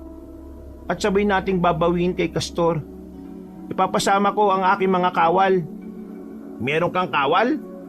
Sila ay mga engkantado, mga mandirigma na kabilang sa aking lahi. Hindi sila makikita ng ordinaryong mata. Ngunit sila ang magiging katuwang nyo sa mga labanan na hindi nyo inaasahan. Sila ang mag-aalis ng mga bantay at maglilinis ng daan. Sa narinig ko buhat kay Aman, Kabanong, ay tila nabuhayan ako ng loob. Mabait talaga ang Diyos at nagpadala siya ng tulong sa pamamagitan nila Aman. Kung ganon, tayo ay may pag-asa. Habang kayo'y sumasalakay, ikaw, Mang Jose, may iwan ka sa inyong baryo ha. Bakit? Hindi ko kayang iwanan si Rodrigo. Kailangan ka manatili sa inyong baryo. Nang salantay nito ni Castor, marami siyang sinugatan at maraming nasira. Ako ay mananatili rin dito, Mang Jose, para tumulong. Tutuparin namin ang aming tungkulin. Gagamitin ko ang aking kaalaman upang ayusin ang mga nasira at gagamitin ko ang aming mga kapangyarihan upang gamutin ang mga sugat at bigyan sila ng pag-asa. Hindi tayo aalis sa inyong lupa kahit na anong banta pa ang gawin ni Castor. Tinapik ko ang balikat ni Ama, Kabanong. Nakukuha ko rin ang nais ni Aman. Nais niyang may mamuno sa aming baryo para alisin ang kanilang mga takot. Ama, sumama ka na kay Aman. Panatag ako kapag alam kong ligtas kayo at ang baryo ay inaalagaan. Dadaling ko pa uwi si inay at ang kapatid ko. Napatango naman si Ama Kabanong na may luha sa kanya mga mata. Mag-iingat ka anak. Inaasahan ko kayo. Makakaasa kay Tay. Babalik kami ng ligtas. Tayo na Bong, Marka. Wala kaming sinayang na panahon Kabanong at agad kaming umalis. Kasama ang mga kawal ni Aman ay tinahak namin ang daan papunta sa kuta nila Castor. Tinakbo naming 3 ang daan palayo sa gubat. Mahigit 1 oras din ang ginawa naming paglalakbay Kabanong. Habang palapit kami sa kuta ni Castor, mas lalong bumigat ang hangin. Ang mga puno ay tila tuyo at ang sikat ng araw ay halos hindi makatagos sa kadiliman ng aura ng lugar. Sa di kalayuan, tanaw na namin na matandang simbahan na ang mga guho ay tila nakanganga. Tanghali pa lang ay parang gabi na sa kuta nila. Nababalutan sila ng mga itim na usok na ayon kay Marka, ito'y isang itim na mahika. Parang may mga pumipigas sa dibdib ko. Ang bigat sa pakiramdam. Hinawakan ko si Bong at maigpit kong hinawakan ng hawak kong batong krus. Ito ang epekto ng kanilang presensya. Puno ng kasamaan at itim na mahika ang lugar na ito. Handa na ba kayo? Napatungo naman si Marka at walang reaksyon ng mukha na nagpalinga-linga sa paligid. Wala akong nakikitang takot sa mata niya Kabanong. Tila ba sanay na siya sa ganitong senaryo. Manatili kayo sa likod ko. Ang mga engkantado ni Prinsipe Aman ay nauna na sa atin. Lilinisin nila ang daan. Ngunit hindi sila lalaban ng harapan. Kailangan natin makapasok sa loob. Pagtawid namin sa malaking bato na nagsisilbing palatandaan ng teritoryo ng aswang, ay tuluyan ng dumilim ang paligid. Ang hangin ay amoy kalawang at lumang libingan. Narito na tayo. Tama ka. At narito na rin sila. Magsihanda tayo. Dahil nandaan na rin sila. Lumakad kami ng maingat sa gilid ng bakuran ng simbahan. Ilang hakbang pa lang yung nagagawa namin ay biglang tumigil si Nata. Nabangga pa si Bong sa likod niya dahilan na muntik nitong ikatumba. Babaeng tao ni Marka. Pero parang lalaki sa tigas sa katawan Natural. Ibatak sa labanan yan eh. Ipigil ka na nga. Merong 4 na bantay sa harapan. Maganda kayo. Bago pa man akong pasagot, narinig namin ang mahihinang ungol at mga boses na nag-aagaw buhay. Biglang bumagsak sa lupa ang 4 na malalaking anino. Mga aswang bantay na may matatalim na kuko at tinipin. Sila ay hindi patay, ngunit nakahandusay na at tila paralisado. Ang mga engkantado ni Aman ay nagawa ang kanilang trabaho. Ito na lang at kasama natin ang mga kawal ni Aman. Ay, Prinsipe Aman. Mabilis sila makakabawi. Dumaan tayo sa likod. Habang tumatakbo kami sa may gilid ng pader, biglang may sumalubong sa amin mula sa itaas. Ang 3 aswang na may pakpakang bumaba, parang mga paniki, at tumarang sa aming daan. Mas malaki ang mga ito kaysa sa mga nakasalubong namin kanina. Narinig namin na sinabi ng pinakamalaki sa kanila na kami ay patayin. Ngunit bago pa sila makalapit sa Kabanong, ay hinugit ko na ang matalim na polo na inihanda ko at hawak ang batong krus sa isang kamay ko. Sige, lumabang kayo! Sumugod ng isang aswang sa akin. Ngunit bago pa man ito makalapit, dumaan si Marka sa pagitan namin. Mabilis na tila hangin. Gamit ng isang malaking kampilan na tila lumabas lang mula sa wala at ibinalibag niya ang aswang sa pader. Hindi kayo magtatagumpay! Ang 2 natitirang aswang Kabanong ay sumugod kay Dong. Si Bong ay sanay sa pisikal na trabaho, kaya walang kahirap-hirap niyang napalo ang aswang gamit ang kanyang kahoy na pamalo na may tatak ng agimat na binigay ni Aman. Wala akong kapangyarihan, pero malakas ang suntok ko. Sinuntok ni Bong ang isang aswang sa mukha Kabanong at napatumba niya ito. Ngunit ang pangalawa ay mabilis na gumanti at sinugatan si Bong sa braso gamit ang matatalim na puto. Bong! Nang makita ko ang nangyari kay Bong Kabanong, ay inangat ko ang bating krus. Ang krus ay naglabas ng puting liwanag na tila nagmula sa araw. Ang liwanag ay tumama sa aswang na nakasubit kay Bong. Umungol ito at biglang natunaw. naging itim na usok. Natakot ang isa pang aswang at sumigaw ng ambatong krus. Dali-daling tumakas ang aswang. Ang aswang naman na sinugatan ni Martha ay gumapang palayo. Ang krus na yan ay ang pinakamalakas mong sandata, Rodrigo. Gamitin mo yan. Ngunit ang tunay na laban ay magsisimula pa lang. Napatango ko sa sinabi ni Martha. Nais niyang ipaliwatig na gamitin ko sa tama ang batang krus. Hayaan mo mga kawan at akong bala sa mahihinang aswang. Ang batong krus ay gamitin mo kay Castor. Napatango ko kabanong at inalalayan makatayo si Bong. Hinawakan niya ang sugat ni Bong at nagulat kami nang mawala ito. Salamat, Marka. Halika na, kailangan natin makapasok. Napatungo sila at tumakbo na kami patungo sa sirang pinto ng simbahan.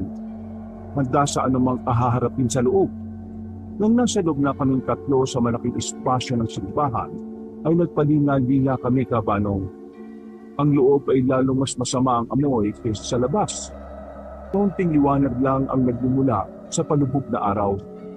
Sinyalis na magtatakip si Vin. Tumatagos ang liwanag sa mga sirasarang bintana. Wala bang tao rito? Mula sa likod ng mga sirang pilar at lumang altar, biglang lumabas ang isang kumpol ng aswang. 5, 6, 7. Mas marami sila kaysa sa mga nakita namin sa labas. Narinig namin ang sinabi ng aswang na kami raw ang mga tagang naglakas loob na pumasok sa kuta nila. Sumigaw pa siyang kunin daw kami. Makataka naman to. Alam mo naman, magandang lalaki. Iwain ko pa yung huso mo, makita mo. Umugong ang mga sigaw nila kabanong. Handa kami ng sumugod si Bong. Ngunit humakbang si Martha sa kanilang harapan. Tila isang pader. Handa na! Sa sandaling noon, bigla naming narinig ang may bilang kaluskos mula sa itaas sa mga kisame at ako. Kahit hindi namin sila nakikita, ramdam namin na ang mga inkanto ni Prinsipe Aman ay nasa aming paligid na. Rodrigo, Bong, hindi kayo lalaban sa kanila. Nagulat kami kabanong sa sinabi ni Martha na hindi kami lalaban. Napatayin pa kami sa paligid sapagkat napakaraming ng mga aswang. Pero ang dami nila oh. Kami na ang bahala sa mga ito. Ang mga kawalang prinsipe at ako ay pipirmi sila sa lugar. Ito ay labanan ng engkanto at aswang. Ikinumpas ni Martha ang kanyang kampilan sa direksyon ng aswang kabanong. Nanlaki pa ang mga mata namin ni Bong nang parang may mga hindi nakikitang puwersa na tumama sa harapan ng mga aswang. Napansamantalang nagpahinto sa mga ito. May mas mahalaga kayong misyon. Dapat din sa akin si Martha kabanong. Ang kanyang mga mata ay nag-aapoy sa isang seryosong desisyon. Ikaw, Rodrigo, hanapin mo si Castor at si Don Edmundo. Malamang ay nagtatago sila sa kripta o sa kampanaryo. Dalhin mo ang batong krus at tapusin ang gulo na ito. Huwag kang mag-alala sa amin. Dali na! Sige, susunod! Ikaw, Bong, ikaw ang maghanap sa ina at kapatid ni Rodrigo. Hindi sila idadamay sa labanan ito. Malamang ay nakakulong sila sa isang ligtas na silid. Gumamit ka ng bilis at ilayo mo sila sa lugar na ito. Kapag nakita mo sila, dali mo sila sa labas ng simbahan at maghintay kayo sa gubat. Sige, gagawin ko, Marka. Ingat kayo, ha?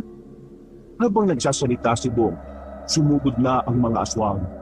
Ngunit bago pa man sila nakalapit, ay may mga malalaking anyo na dumating na parang naglalaro.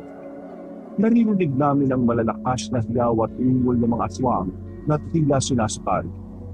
Nagsimula na ang higmaan ng hindi nakikita. Sige na! Huwag na kayong lumingon!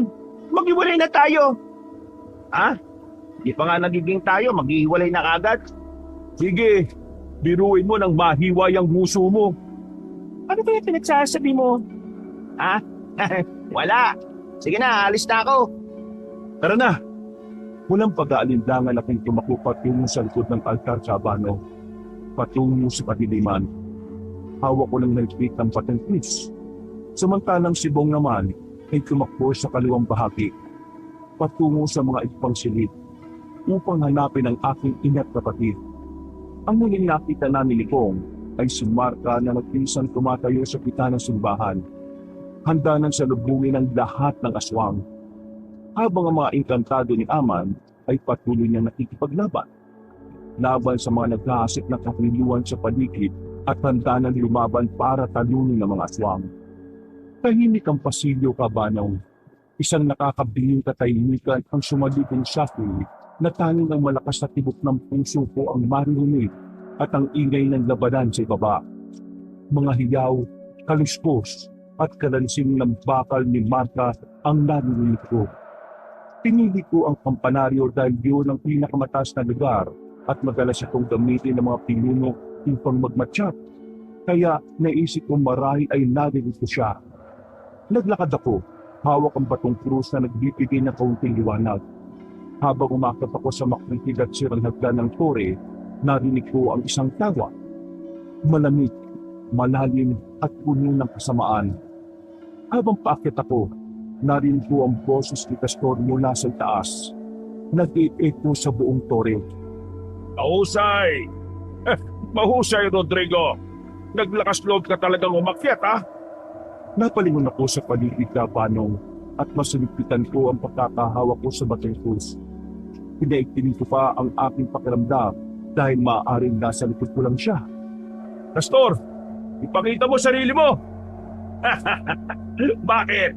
Gusto mo ba ako makita bago ka mamatay? Ganyan ba katapang ang mga magsasaka? Inaasahan kong mas magaling pa sa isang hamak na hampas lupa ang haharap sa akin. Humunto ako sa isang baitang na may malaking butas sa sahig. Tumaas ang kaba, ngunit hindi ko ito mahalata. Hindi ako hampas lupa. Ako ang nagmamay-ari ng lupang inaangkin mo. At nandito ko para bawiin ang aking ina at kapatid. Oh, ang iyong pamilya. Huwag ka mag-alala. Pagiging maganda silang pampulutan ng aking ama, si Don Edmundo. Pagkatapos ng aming piging, sayang, hindi ka na makakaabot. At anong lupang pagmamay-ari mong sinasabi mo riyan? Angal! Pagmamay-ari yun ng aking pamilya. Nagulat ako, Kabanong, nang biglang may tumato mula sa itaas. Isang sirang piraso ng bato. Mainam na lamang at naiwasan ko ito. Hindi mo ito makukuha. Hindi mo makukuha ang lupa namin. Hindi ka magtatagumpay. Naglakad ako, patuloy na umakyat, at tumawid sa mga sirang baitang ng hagdanan at tumataas na ang mga yapak ko. Ang bawat hakbang ko ay tila sumasalungat sa bigat ng presensya ng aswang sa tore. Tingnan mo nga naman. Nagdadala ka pa ng agimat. Ang mumting bagay na yan, galing pa sa banal na gubat. Akala mo ba, isang bato lang ang tatapos sa aming angkan? Hindi lang ito bato, Castor. Ito ang batong krus. At ito ang huling bagay na makikita mo bago ka mamatay. Nang marinig niya, Kabanong, ang salitang batong krus, pansamantalang nawala ang tawa ni Castor. Nagkaroon ng sanggaling katahimikan na sinundan ng lalo pang nakakatakot na tawa. Mas masama, mas mayabang at mas malupit. Kung ganon, patunayan mo. Handa na akong maglaro. Halika, Rodrigo. Aking kalaban. Harapin mo ang iyong kamatayan. Narating po ang tuktok. Ang liwanag ng buwan ay tumatagos sa mga kalikitas kung saan nakasabit ang mga lumang kampana. Sa gitna ng sahig, nakatayo si Castor. Matangkad, nakasuot ng luma at marangyang damit. Mayroong ngiti ng isang pitong na demonyo sa kanyang mekla. Walang pakiisa, walang pag-aalangan. Dinala ko ang patulpos at sumilip patungo sa kanya. Nagpang-abot kami, Kabanong. Nagpaalitan kami ng suntok. May pagkakataong natatamaan ko siya at may pagkakataong din natatamaan niya ako. Inaamin ko, Kabanong, masyadong malakas si Castor. Piningay lang siya ay anak ng isang maharlikang aswang. Hindi mo ako matatalo, hampas lupa! Kasalukuyan na ako nakatayo sa kabilang huli ng singit, habang si Castor ay nasa kabilang huli.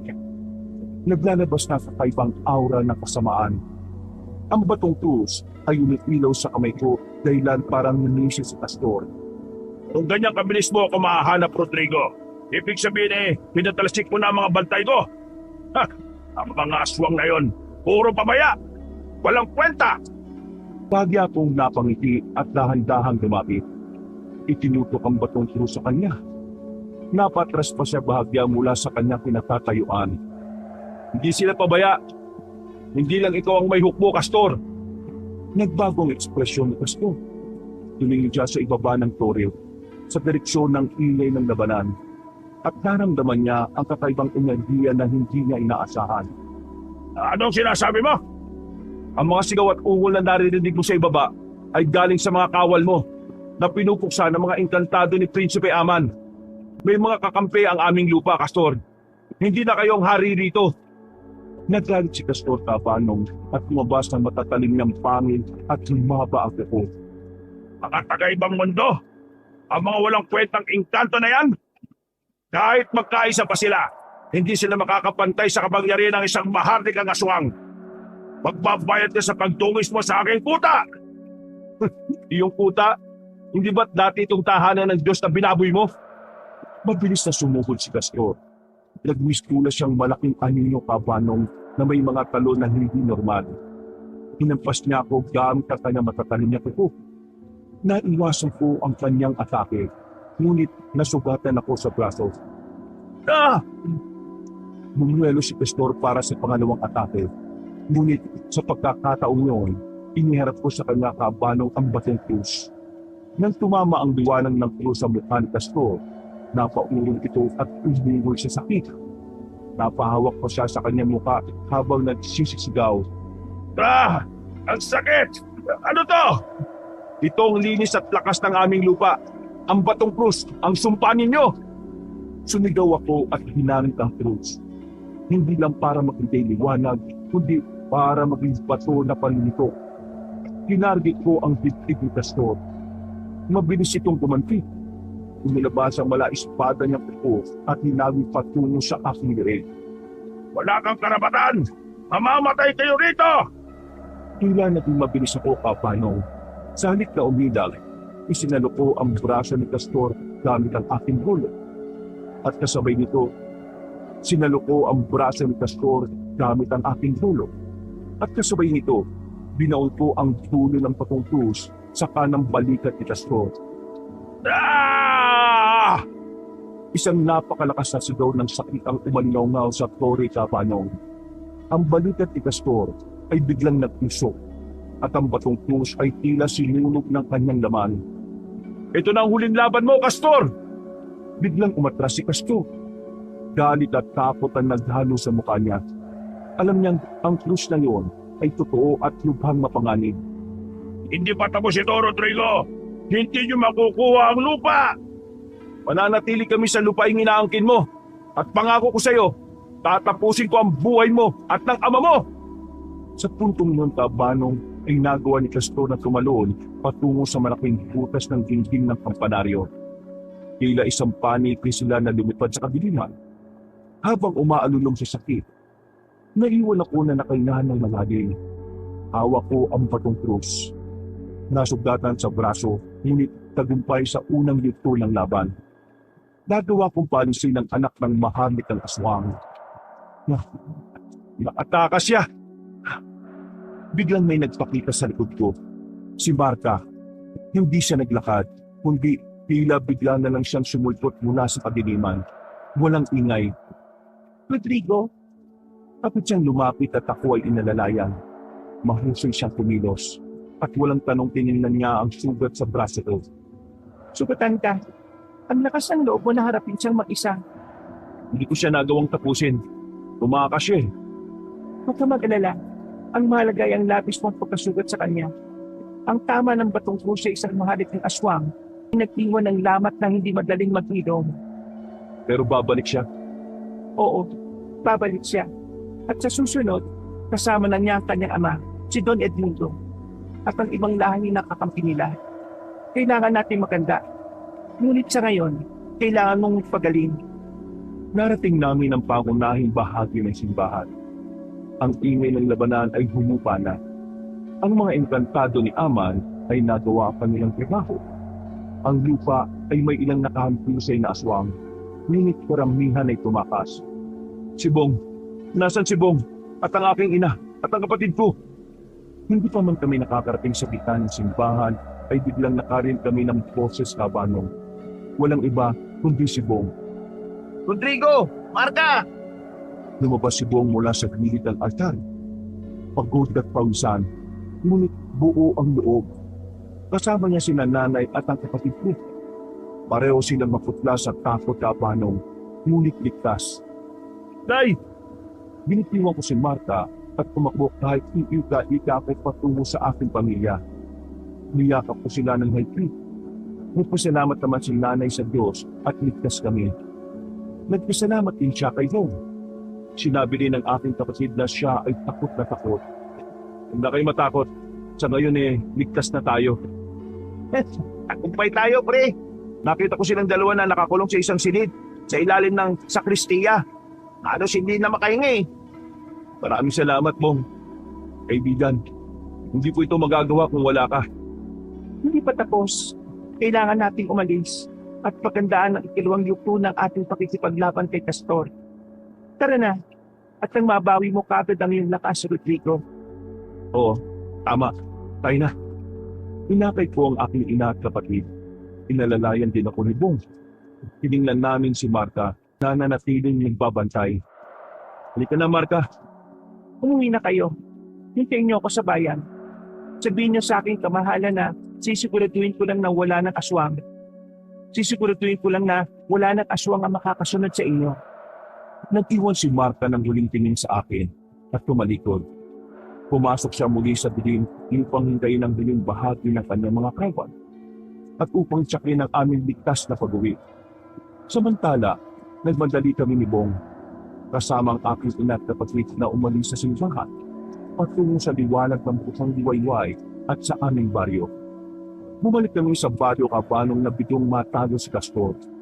Ngunit alam ko na matatalo pa rin siya. Nang makita kami ni Ama, ay agad niya kaming sinalubong at niyakap. Nasa ganun kaming tagpo nang lumapit sa amin si Aman. Nasaan si Marta? Bakit hindi niyo siya kasama? Siya ay Narito na ako, kamahalan. Nahuli ako. Siniguro ko lang na walang makakasunod. Anak, napatay mo ba si Castor? tumakas siya, Ama. Tumakas? Diyos ko! Nang marinig ng mga taga-pari ang aking sinabi, ay siniklaban sila ng takot. Nagkaroon sila ng mga agam-agam na baka sila ay mamatay. Sinaway naman sila ni Ama dahilan para manahimik sila. Kayo mag-alala, hindi ko kayo pababayaan. Ama, alam ko anumang oras ay babalik si Castor. Kailangan nating mailikas sa ligtas na lugar ang ating mga taga-baryo. Sa banal na gubat, maaari natin silang ilikas doon. Akong bahala. Ngayon pa lang ay lilikas na natin sila bago pa tayo maunahan ng mga aswang. Hindi na kami nagaksaya ng panahon kabanong. Agad namin inilikas sa mga taga-baryo kasama si Ama. Pinasama ko na si Aman sa kanila kabanan. Ayaw pa sana niya, ngunit sinabi ko sa kanya na bilang pinakamatagal sa baryo nito, kailangan siya ng mga tao para palakasin ang kami ng loob. Anak, mag-iingat ka ha. Huwag ka mag-alala, Ama. Matatalo natin ang mga aswang. Hindi tayo papayag na makuha niya ang lupang halos pagkalaya ng ating mga ninuno ng kanilang bigo, pawis at maging buhay. Napatango ang aking ama kabanong at sila'y umalis na. Naiwan kami ni Bong at Marta at agad naming inihanda ang aming mga sarili dahil alam kong anumang oras ay darating si Castor. Hindi man ngayong sikat ng araw, ngunit mamaya pagsapit ng takot siling. Pinagabihan, tahimik ang buong baryo. Nag-list ilang post daw nito kabanong dahil sa sobrang tahimik. Ang lampara lang namin sa aming bahay ang nag-iisang bukas. At ang liwanag ng buwan ang nagsisilbing tanglaw sa napakatahimik na kapaligiran. Namamayagpag ang hangin amihan sa kalipaan at mararamdaman mo ang napakalamig at banayad nitong simod. Makikita mo pa ang pagsayaw ng mga palay na may ginuto ang buting na. Maging ang mga kahoy ay payapang sumasabay sa hangin. Kumusta na sugat mo? Napatingin ako kay Bong Kabanong. Masalukuyan akong nasa pilapil habang pinagmamasdan ang malawak na kapaligiran. Tingnan mo yung mga palay natin. 10 na lang ato na silang aanog lang. Papakinabahan ba natin yan kung ating sirain ito ni Castor? Di ko hayaang mangyari yan, Bon. Ipaglalaban kong lupain ng aking mga hilingan. Tama ka, tol. Kaurat talaga yung baboy Ramon na yun eh. Pangit na nga, pangit pa ako dali. Bagay, hindi na natin pagtatakan yun. Aswang siya eh. Pero, sa totoo lang, sa lahat ng mahalika, itong si Castorang parang mukhang tuhol na naapakan eh. Grabe ka naman kay Castor. Nagulat nga ako, tol eh. Nagpapalitan niyo pala yun. Akala ko, yun na talaga ang mukha niya kapag aswang siya eh. Mas nakakatakot ang kanyang aswang niya, tol. Nasa ganun kaming tagpo nang makita namin si Marta sa kabilang bahagi. Nakatayo siya na parabang nagmamasid. Narinig ko pang sinabi ni Bong na napakagandang dilatgaw ni Marta na sinabayan pa niya ng iling. Tol, ano mo si Marta oh. Grabe, ang ganda talaga niya, di ba? Oo nga, Bong eh. Parang anghel na bumaba mula sa langit. Hindi lang sa ganda pre ah. Pati na rin sa tindig at sa kanyang ngiti. Talaga namang nakakabiganin. Kung umahanga ka sa kanya, Kung ako lang ang masusunod, tol, aakit ako ng ligaw sa kanya bukas na bukas din. Huwag ka magmadali, pre. Daan-daan lang. Ilalanin mo muna siya mabuti. Tama ka nga, pre. Pero, hindi ko talaga maiwasan mamangha sa kanya eh. Iba talaga tatay niya eh. Patuloy lang kami nakamasid kay Marta Cabaño.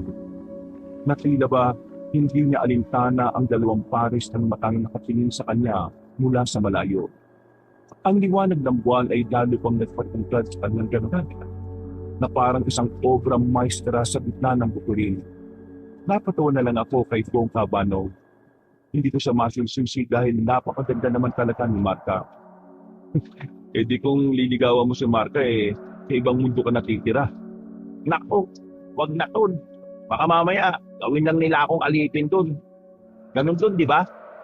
Ayon sa kwento noon ni Lolo, 7 taon daw na hindi ka makakadalaw dito sa pamilya mo. Pero kapag nakagawa ka ng labag sa kanilang alituntunin eh, paparusahan ka. At dadagdagan nila ng 7 taon pa na hindi mo makikita pamilya mo. Nako, wag na kaya. Alam mo tol, dito lubos maisip na totoo pala talaga sila, no? Noon sa kwento ko lang sila naririnig eh. Pero ngayon, hindi ko akalain na makakasama ko sila sa... Dati din kami na makarinig kami ng pagsabog. Si Marta na nasa kabilang bahagi ng kaparangan ay nagulat din.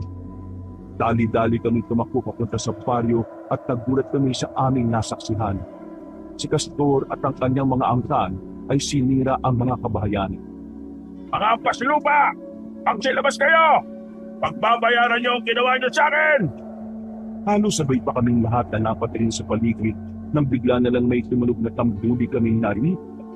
Marahil ay galing ito kay Marta. Nagkatinginan pa kami ni Bong at sinabi ko sa kanya na maghiwalay kami. Ingat ka ha. Ako nang bala sa kanya mga alagad. Dorin, mag-iingat ka tol. Napatango si Bong at tumakbo na sa kabilang bahagi ng baryo. Naramdaman kong nasa paligid na ang mga engkantado kaya dahan-dahan na akong lumabas. Nakita ko naman si Marta sa kabilang bahagi na kampante lang na naglalakad. Pagpaslupang magsasaka! Tapusin na natin ang labang ito! Pati na matibay na lang ang labanan natin! Umusan ng lahi! Napaliyad na lang si Castor nang sipain ko siya ng ubod ng lakas.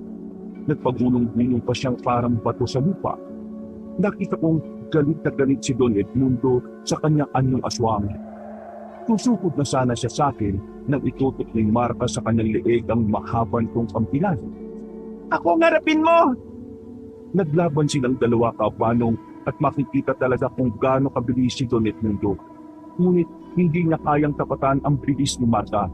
Nakita kong nagalit si Castor nang makita na halos binubog na ni Marta ang kanyang ama. Susugod sana siya kay Marta ngunit sa tulong ng kapangyarihan ng Batong Cruz ay mabilis akong nakalapit sa kanya. Tayo maglalaban! Ako ang harapin mo! Sinipa ko siya ng ubod ng lakas, dahilan para magpagulong din siya sa lupa. Parang bakal na tumutunog ang kanyang katawan kabanong. Masasabi mo talagang napakalakas ng aswang. Nagpalitan kami ng atake at depensa.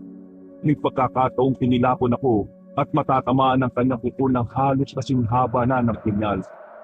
Alam mo ba, hampas lupa matatalo mo ko. Bakit? Sino ka ba? Sino ka para ihambing sa isang mahalikang tulad ko? Wala yan sa katayuan ng buhay, Castor. Kahit na ano mangyari, ay hindi ko susuko ang lupay nito.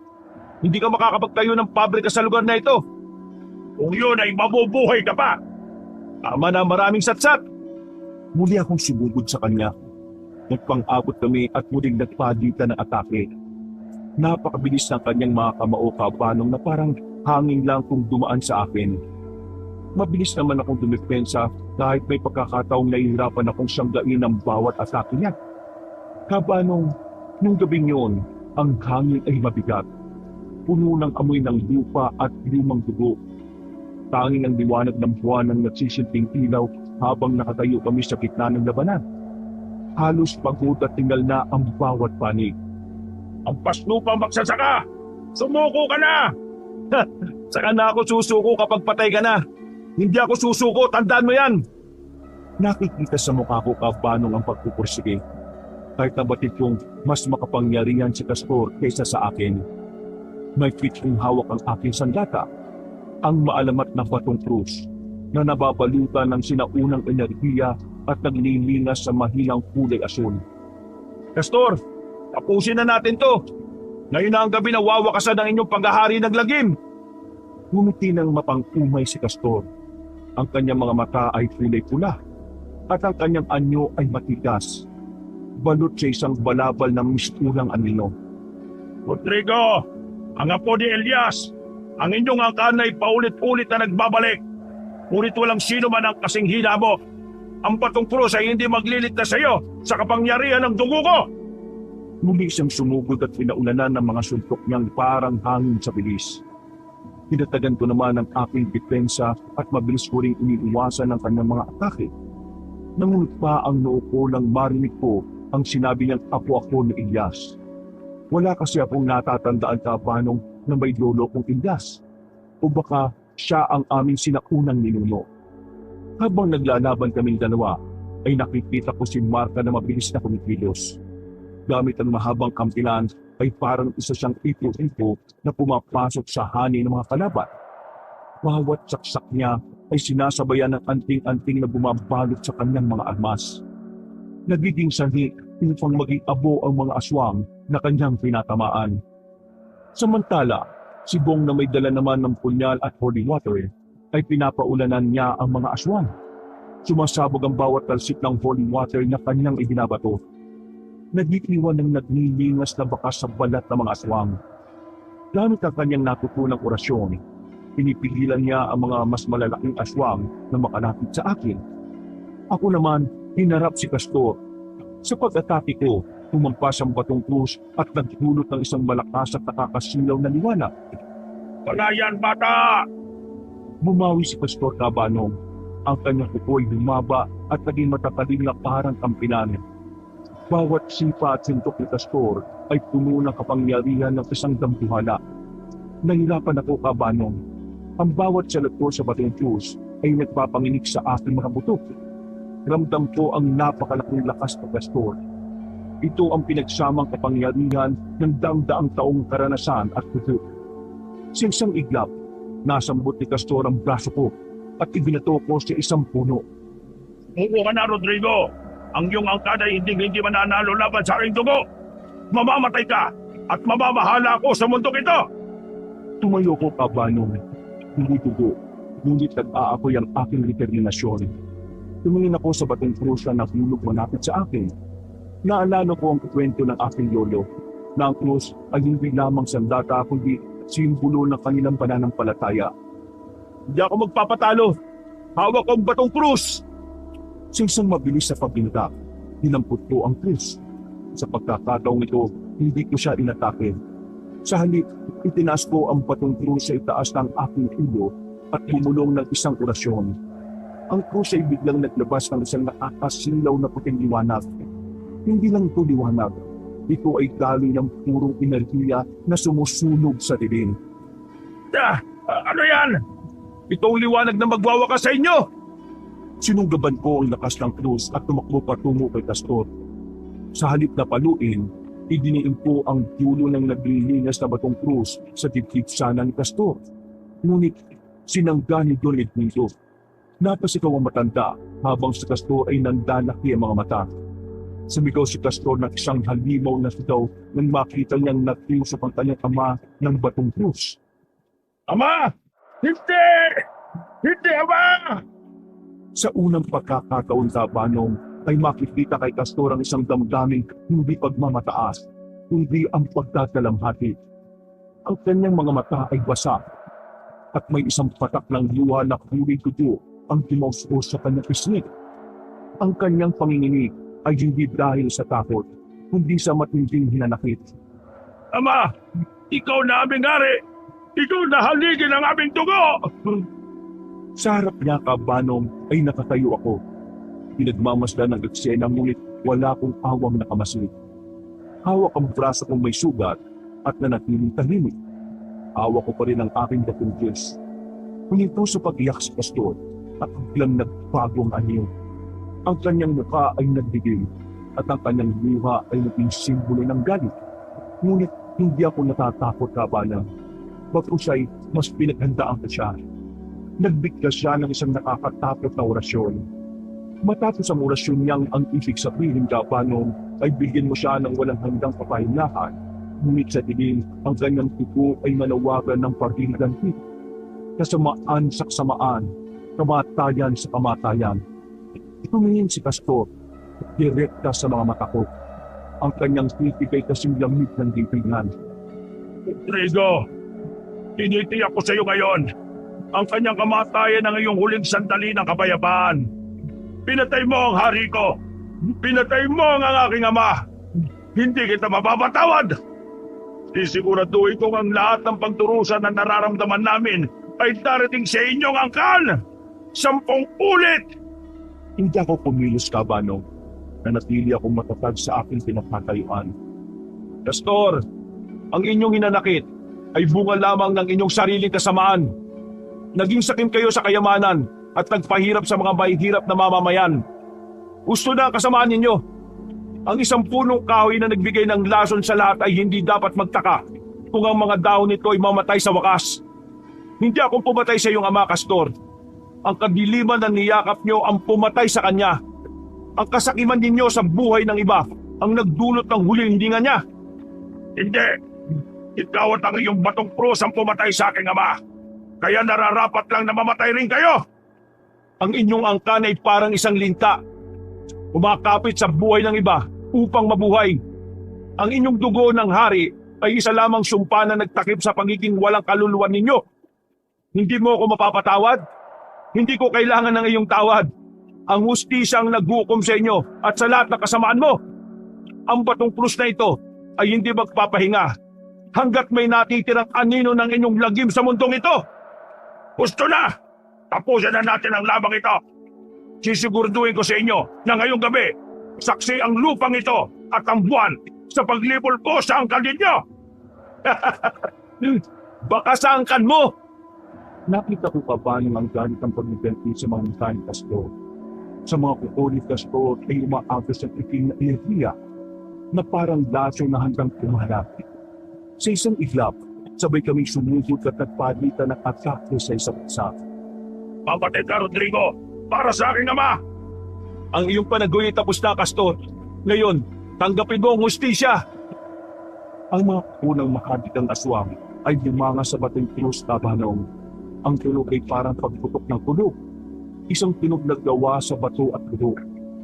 Ang buong paligid ay nagliwanag at ang batong krus ay naglabas ng puting liwanag.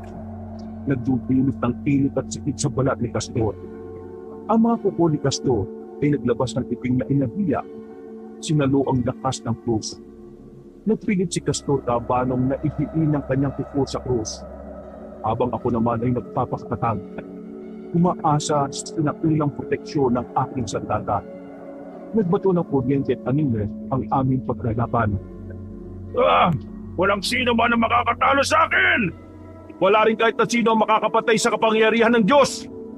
Sa hindi kalayuan, habang nakikipaglaban silang Marta at Leong ay panayong ninumila sa amin ni Castor. Wala silang magawa kundi ang manood. Ginawa nila ang lahat upang pigilan ng mga natitirang aswang, ngunit ang labanan sa gitna ay hindi na nila maaaring pakialaman. Makikita sa mga mata ni Marta ang matinding pag-aalala. Ganon din ang kaibigang Prinsipo. Rodrigo, huwag kang bibitaw. Ikaw ang huling pag-asa ng inyong angkan. Lakasan mo ang loob mo, kaibigan. Ang Batong Cruz ay hindi nagkakamali. Panahimik kayo! Makapatay gutom! Ayos lang. Basta hindi kasing pangit mo. Patayin mo na matapobreng baboy ramo na yan. Sa gitna ng paglalaban kabanong ay nagawa ni Pastor ng kalat ang kanyang ikling na kapangyarihan sa paligid ng krus na nagtutulot ng matinding kirot sa akin. Nakangisi sa Pastor habang tinultito ang kanyang labi. Bumigay ka na! Hindi mo kayang salagin ang kapangyarihan ng dugo ko! Masyado ka mahina! Napapikit ako. Nararamdaman ko ang sakit.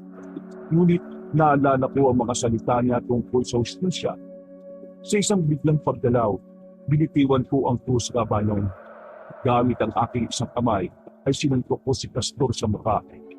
Isang simpleng suntok na may purong galit. Ang suntok ngayon ay hindi nagdulot ng piskal na pinsala, ngunit ito ay nakagambala kay Pastor.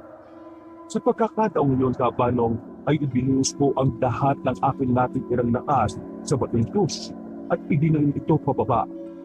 Ang puting liwanag ay biglang naging parang sugat sa hangin. Mas matingkad kaysa sa buwan. Napaurong si Pastor na sinunod ang kanyang mga kuko at nagtiwan ng malalim na sugat sa dipa. Walang hiya ka! Hindi pa tapos ang...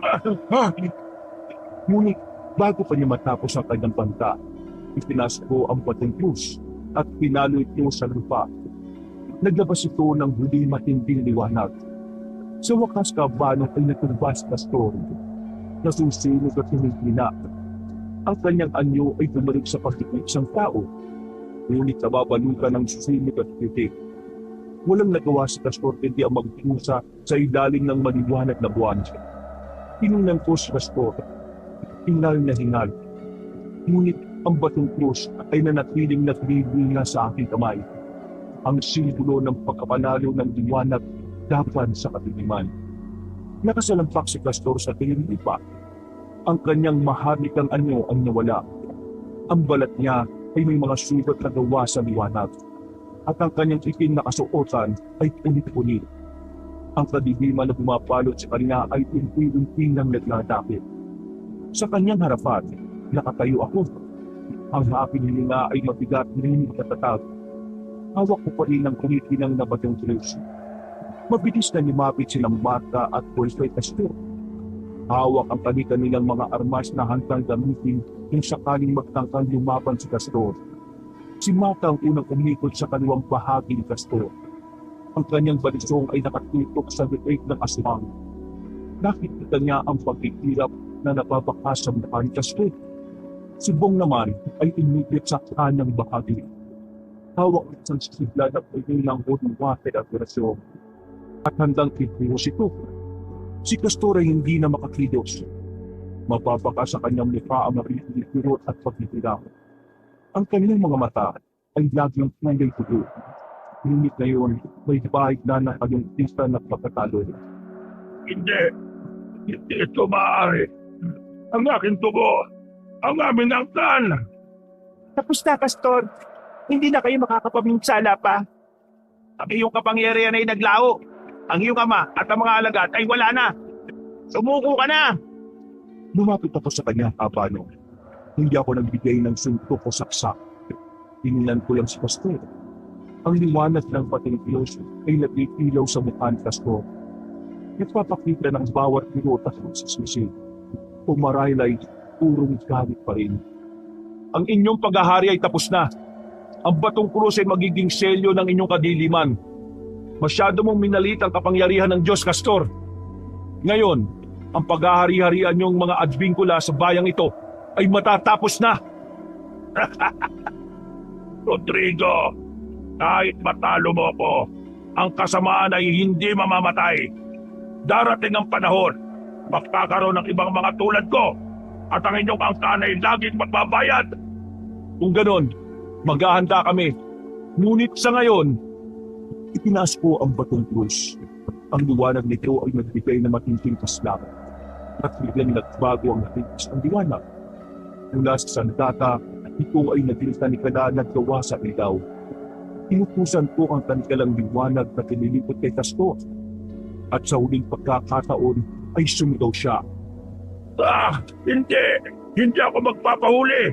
Hindi ako magiging bilago ng inyong liwanag! Pero huli na, ang tanikala ng liwanag ay may kita pumulipot sa kanyang katawan. Sinasamsam ng huling natitirang itim na enerhiya ni Castor. Ang paghihirap sa kanyang mukha ay humala. Ngunit unti-unti, ang sigaw niya ay naging isang pabulong. Gagawin natin sa kanya. Hindi natin siya maaaring patayin. Ang dugo niya ay makapangyarihan pa rin. Dadalhin natin siya sa lugar kung saan hindi makakapasok ang sinuman. Sa kanya magtatapos ang sumpa. Sige, gawin na natin bago magbalik ang kanyang lakas. Hindi. Siya ang dadalhin sa malaking syudad sa kabilang mundo. Siya ay mabibilang roon. At ang malaking syudad ang magpapataw sa kanya na kaparusahang nararapat sa kanya. Lumapit na ang napakagandang bukang liwayway. Nakabalik na rin ang mga taga-baryo. Sinunog namin ang mga katawan ng mga namatay ng mga aswang. Habang si Castor ay dadalhin sa kabilang mundo. Tito, kami na ang bahala sa aswang na ito. Ang batong krus ay may iwan sa inyong baryo para magamit mo sa kasamaan ng mga bagong sisibol na aswang. Sa ngayon, ang lupang ito ay sa inyo na. Ngunit mangako kayong pinanihan ay mag-aalay kayo ng piging sa Diyos ng palay na sinandangan. Oo, masusunod po. Marka, bago ka umalis ay nais kong malaman mo na napakaganda mo. Alam kong hindi tayo pwede dahil sa magkaibang mundo natin kaya Oh, salamat. Ngunit hindi talaga tayo pwede dahil ako ay isang lalaki. Nagmulat kami kapanan sa aming narinig na si Marta ay isang lalaki. nauunawaan kita po. Ngunit si Marka ay isang tunay na lalaki na mukhang babae lang at boses babae. Sige kaibigan, hanggang sa muli. Marka, tayo na. Nang mawala ang mga engkanto ay nagtawanan kami kabanong. Habang si Bong ay hindi maalis sa mukha ang pagkagulat. Ito ka ngayon ano? Tara na, magkape na lang tayo. Sabi ko naman sa iyo kilalanin mo muna. Tara na nga. Hindi! Natatawa na lamang akong humila si Bong. Tinapik-tapik ko lang ang balikat niya habang niyayakap ako. Napaintunan kami nang naimanin kaming sigaw. Babalik ako! Nagkatinginan kami ni Bong. Ngunit nagkatawanan na lang din papasok sa bahay para magkape. Sa pagkatalo ng mahagik ang aswang, ay muling sumilay ang mga ngiti sa labi ng mga kabayo kong kapwa ko magsasaka. Mga kabangers, mga kayanggaws, kabanong puli. Bago tayo magwakas ay gusto ko magpasalamat po sa lahat ng mga sumubaybay sa kwento natin ngayong araw na ito. Thank you very much po sa palaging pagsuporta. Kung nagustuhan niyo po ang ating kwento, ay sana po ay mag-subscribe kayo sa ating channel kung hindi pa kayo nakakapag-subscribe at pindutin niyo po ang notification bell para lagi po kayo nano-notify kung may mga bago tayong mga videos. Huwag na rin pong kalimutan mag-comment at mag-like. Ngayon, kung medyo nabitin po kayo sa kwento natin, inaanyayahan ko po kayong bisitahin ng iba pa natin mga channel. Ang Pamela Clamid, kung saan nagdanarate ako bilang si Lolo Pael at ako din po bilang Kabanong. Sana rin po yung mag-subscribe kayo doon kasi konti pa lang po mga subscribers doon At kung medyo bitin pa rin kayo, inaanyayahan ko kayo na bisitahin ng bagong-bago nating channel. Ang Kabanong version 2.0 kung saan meron na pong gumagalaw na images. Kaya nung mapapanood na po kayo at pwede rin nyo rin po pakinggan dahil maganda po ang kwento dito na meron rin pong music and effects. O hindi kaya pareho nyo pong gawin. Manood habang nakikinig. Di ba mas maganda? At para hindi po kayo mahirapan na hanapin ang mga channels na nabanggit, ilalagay po namin sa description below o hindi kaya sa pin comment ang mga link na mga ito. Hanggang sa susunod na mga kwento, wakas,